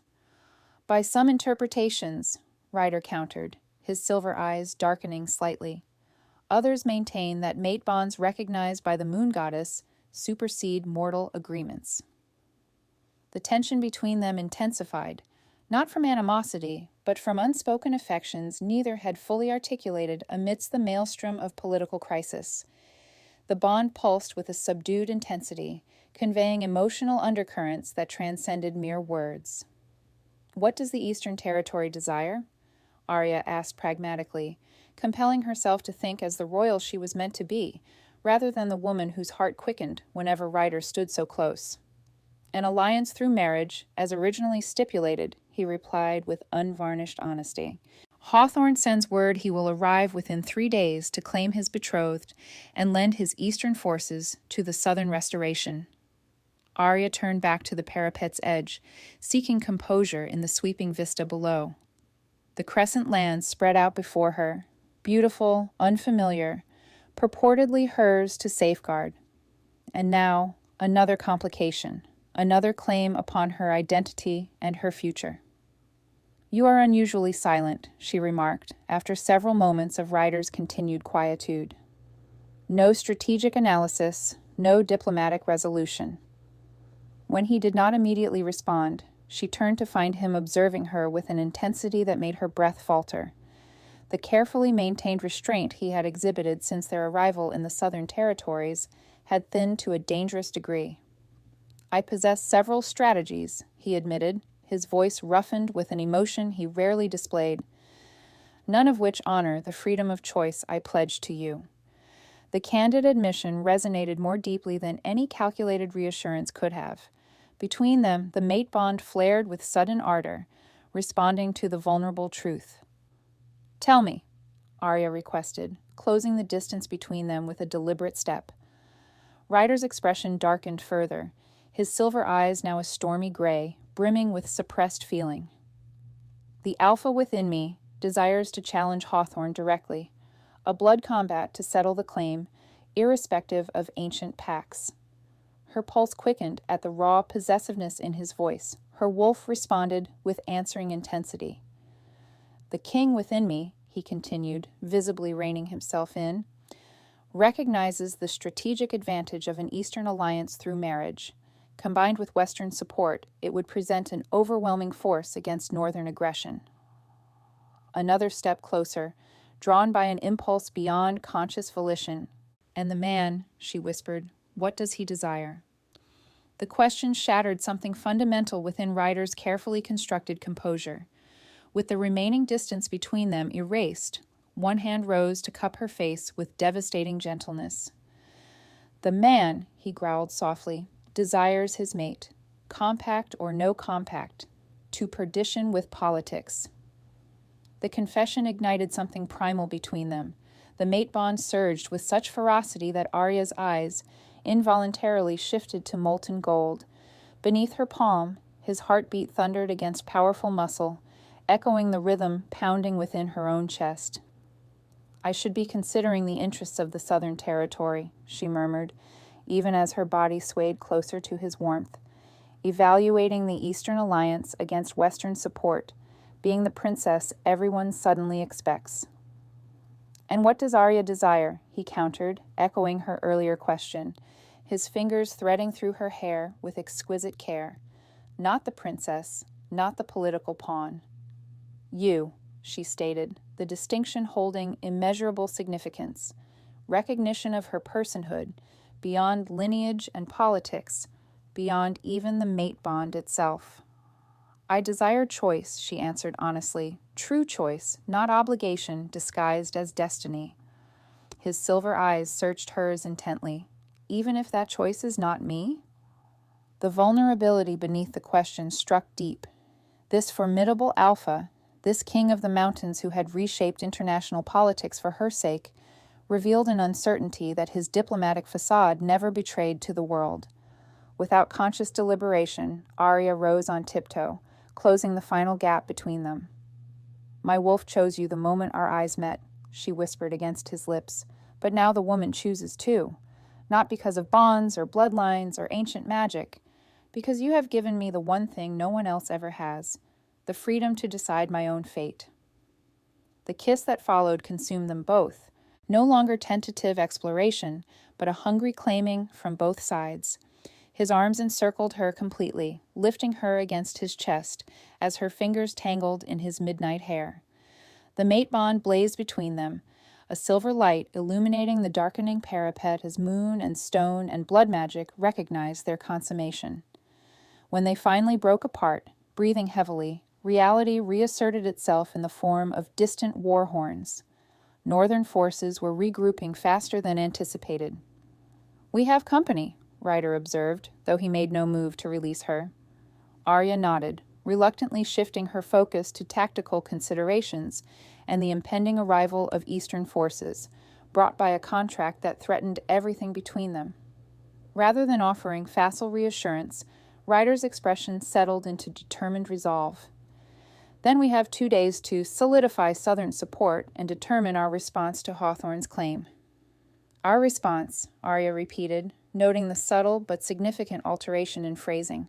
"Not yours, not mine, but ours." The distinction illuminated a path forward.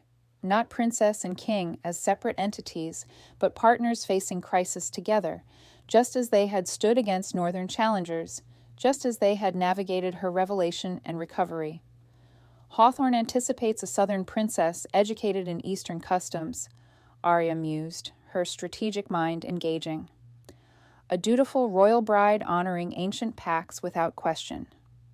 A slow, dangerous smile spread across Ryder's features, the expression of an alpha recognizing his mate's strength rather than feeling threatened by it. "What he will find," Ryder completed, "is a queen who endured 17 years of enslavement, who openly defied the Northern Territory, and who commands both Crescent magic and the Western Mountain Alliance." The war horns sounded again, closer this time. Throughout the castle, defensive preparations accelerated. Guards assumed their positions, civilians were directed to secure areas, and healers readied for casualties. As twilight deepened into true night, the embedded moonstones throughout Crescent Castle brightened further, responding to their princess's presence and the ascending full moon.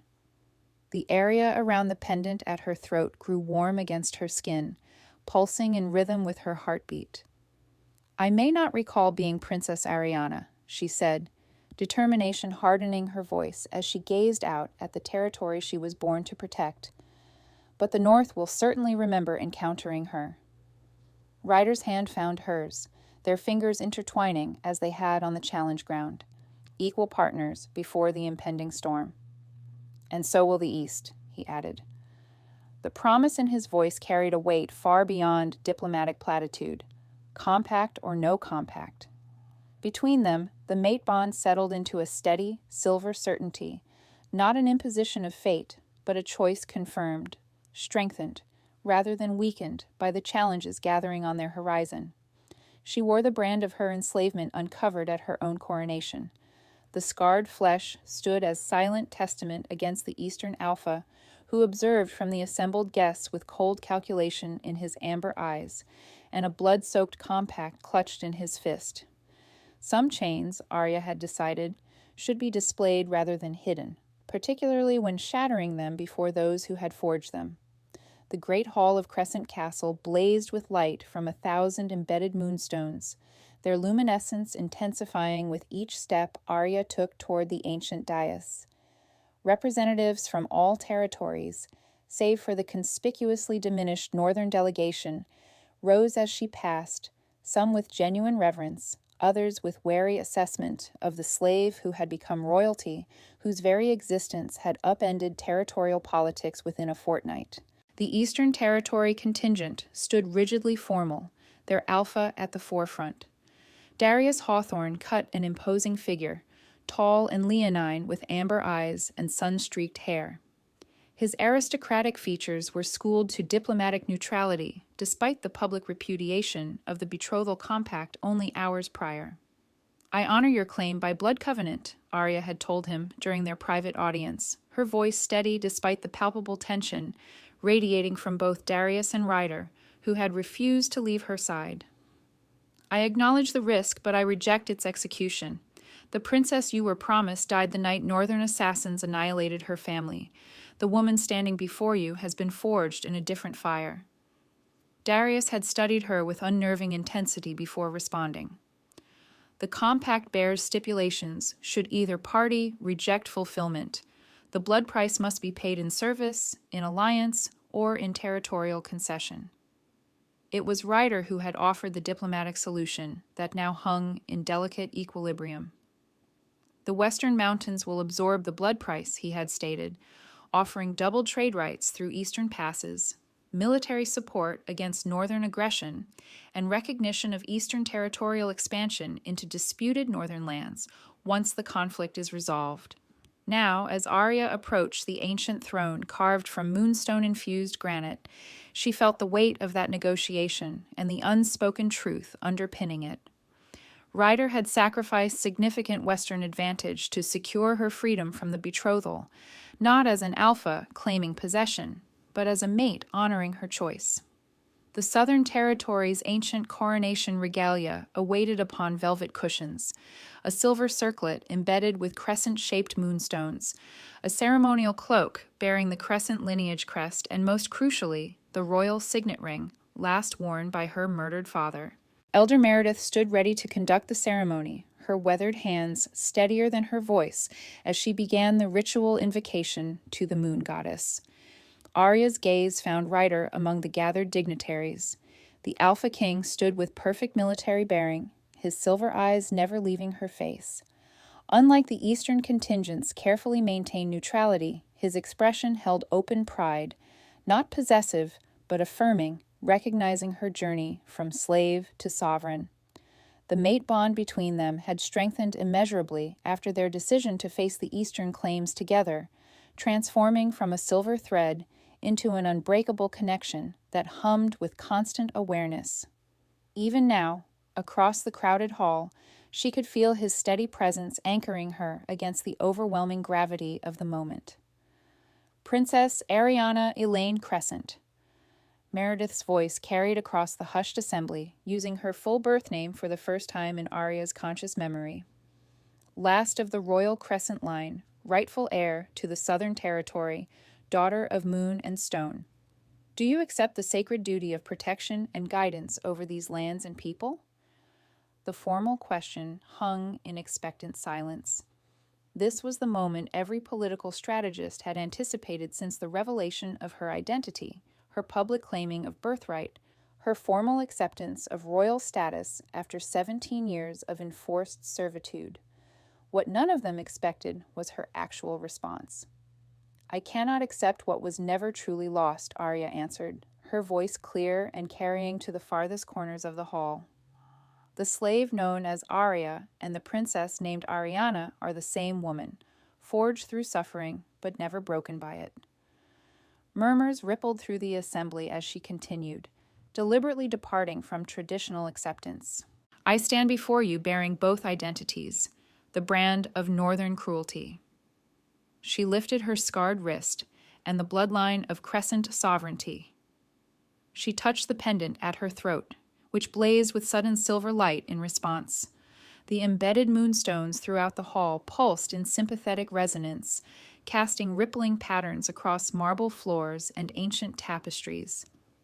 Gasps emerged from those witnessing crescent magic firsthand for the first time. I accept not just ancient duty, but new purpose, Arya declared, her gaze sweeping deliberately toward the northern delegation, cowering at the hall's furthest edge. The Southern Territory will never again allow its people, any of its people, to be treated as property. The institution of slavery ends today, not just within our borders, but wherever crescent influence extends. The declaration landed like a thunderclap. Eastern representatives shifted uncomfortably while Western wolves nodded in approval. The Northern delegates looked positively ill. Furthermore, Arya continued, her political strategy crystallizing as she spoke, the Southern Territory cannot stand alone against those who would restore the old order. We require alliance, not through forced marriage or ancient contracts, but through mutual respect and shared purpose. Her gaze shifted deliberately to Ryder, the mate bond between them flaring visibly as silver light connecting their bodies across the ceremonial space. Several witnesses crossed protective symbols over their chest at this public display of mate magic, rarely witnessed in modern times. Therefore, I propose union between the southern and western territories, Arya announced, causing fresh shock to ripple through the assembly. Not absorption or subjugation, but true partnership between equal sovereigns. Ryder's expression revealed nothing, though the bond transmitted his momentary surprise followed by swift strategic comprehension. They had discussed various defensive alliances, but not this direct proposal, which transcended personal relationship to forge a new territorial reality. Such union, Elder Meredith spoke cautiously, has no precedent in territorial histories. Then we create precedent, Arya replied simply, just as my existence creates precedent, just as this moment creates new possibility. The elder hesitated, centuries of protocol warring with unprecedented circumstance. Finally, she nodded once and lifted the coronation circlet. Then, by ancient rite and new declaration, I crown you, Queen Arya of the Southern Territory, first of your reclaimed line, breaker of chains. As the silver circlet settled against her temples, the embedded moonstones blazed with blinding brilliance. Throughout the hall, answering light pulsed from walls and floors, and ancient artifacts long dormant. The castle itself seemed to recognize its rightful queen, magic awakening that had slumbered since the royal bloodline's apparent extinction. When the radiance subsided, Arya stood transformed, not by regalia or title, but by the quiet certainty that settled into her bones like inheritance finally claimed. The ghost of the slave collar no longer haunted her throat. The royal crown no longer felt foreign against her skin. Both were simply parts of who she had become. The Queen of the Southern Territory recognizes Alpha King Ryder Vane of the Western Mountains, she announced formally, using royal address for the first time. Approach the throne. The assembly parted as Ryder moved forward with predatory grace, power contained in each deliberate step. He stopped precisely at the traditional distance for diplomatic audience, neither presuming greater intimacy nor diminishing his own authority. The Western Mountains hear the Southern Territory's proposal of union, he responded. Beneath the veneer of formal pronouncements, a profound emotional current flowed, defining their unprecedented and strategically sound connection. A diplomatic ballet unfolded before a gathering of watchful observers, two rulers forging a new territorial landscape. Unseen, a primal recognition of mates pulsed with growing vigor. The political and personal spheres had so thoroughly merged that disentangling them was an impossibility. Arya posed the loaded question, delving into the heart of their impending union.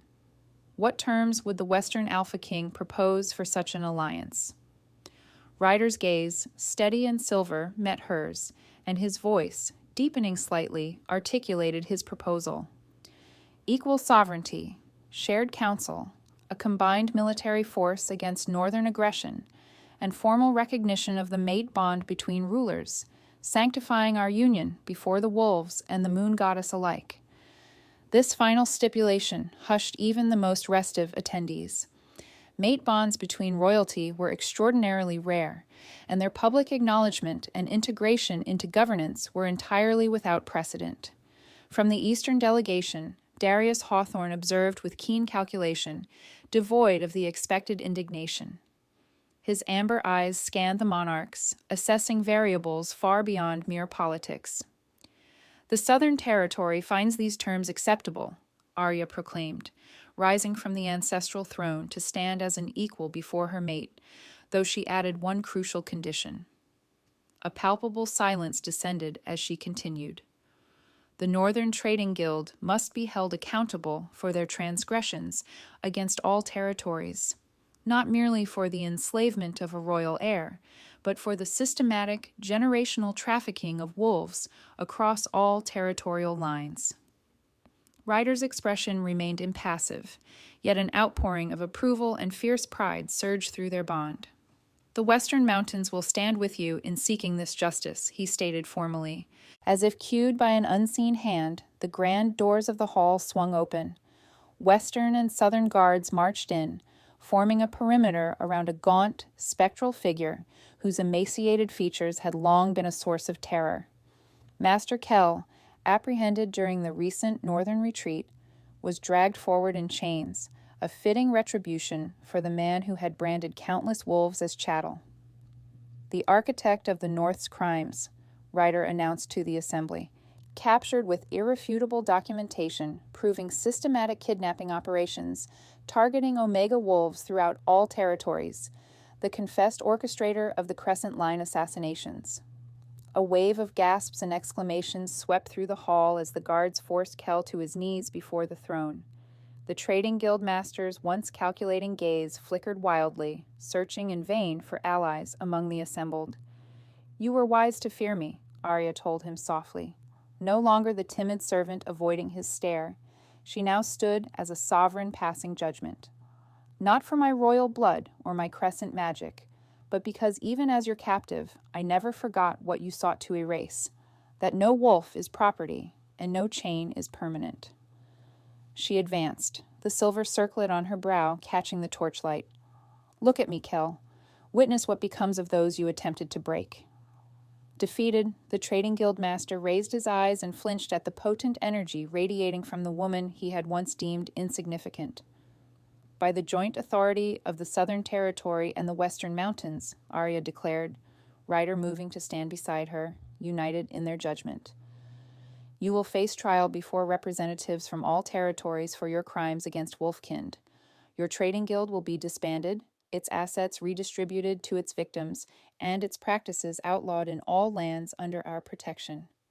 The pronouncement resonated, its implications extending far beyond the fate of one man. Territorial boundaries would be redrawn, power structures reshaped, and centuries of ingrained hierarchical assumptions challenged by the extraordinary alliance forming before their very eyes. As Kell was escorted away for formal proceedings, Ryder turned to Arya, setting aside protocol to extend his hand, not in command, but in invitation, offering partnership over dominion. "A queen in truth," he murmured, his pride palpable. "Exactly as I sensed you in that first moment, before knowing your name or lineage." Arya's fingers met his, and a cascade of silver light spiraled around their clasped hands. The mate bond responded to this public affirmation, visibly strengthening before the assembled territories. "Not merely a queen," she corrected gently, "a free wolf who charts her own course, who happens to wear a crown instead of a collar." The great hall buzzed with a revitalized energy, ancient magic stirring from decades of slumber, illuminated by moonstone light, heralding the dawn of a new territorial order. As Ryder raised their joined hands in formal presentation to the assembly, Arya felt the final fragments of her fractured identity coalesce into a sense of complete wholeness. She was no longer defined by her past as a slave, a princess, a mate, or a queen, but as the sum of all these integrated experiences, forged through adversity and unexpected liberation. Elder Meredith's voice rang out, bestowing formal blessings. "The moon goddess witnesses this union. What was sundered is rejoined. What was broken is made whole." The coronation seamlessly transitioned into a ceremony of union as Ryder and Arya exchanged solemn vows before representatives of all territories, not as traded possessions or political pawns, but as equals choosing a shared destiny. The Alpha King and the Crescent Queen, bridging bloodlines and borders through a bond both mystical and deeply personal. When Ryder finally claimed her lips in the ceremonial sealing kiss, the mate bond flared with such incandescent intensity that several witnesses instinctively shielded their eyes. Ancient magic recognized the completion of a union predestined generations ago, albeit through paths no strategist could have envisioned. In that suspended moment of perfect communion, Arya recognized the profound symmetry of her journey, from branded property to territorial sovereign, from a silent servant to a voice for justice, from an object of ownership to a woman who commanded her own destiny. The brand on her wrist no longer burned with shame, but blazed with the promise of what was to come, a testament to her survival, her transformation, and a strength that transcended both literal and figurative chains. As she and Ryder turned to face their united kingdoms for the first time, Arya allowed a simple truth to settle with absolute certainty. She had been born to be traded, raised to obey, but when he looked at her, she remembered who she truly was, and in looking back, they became something the world could never silence.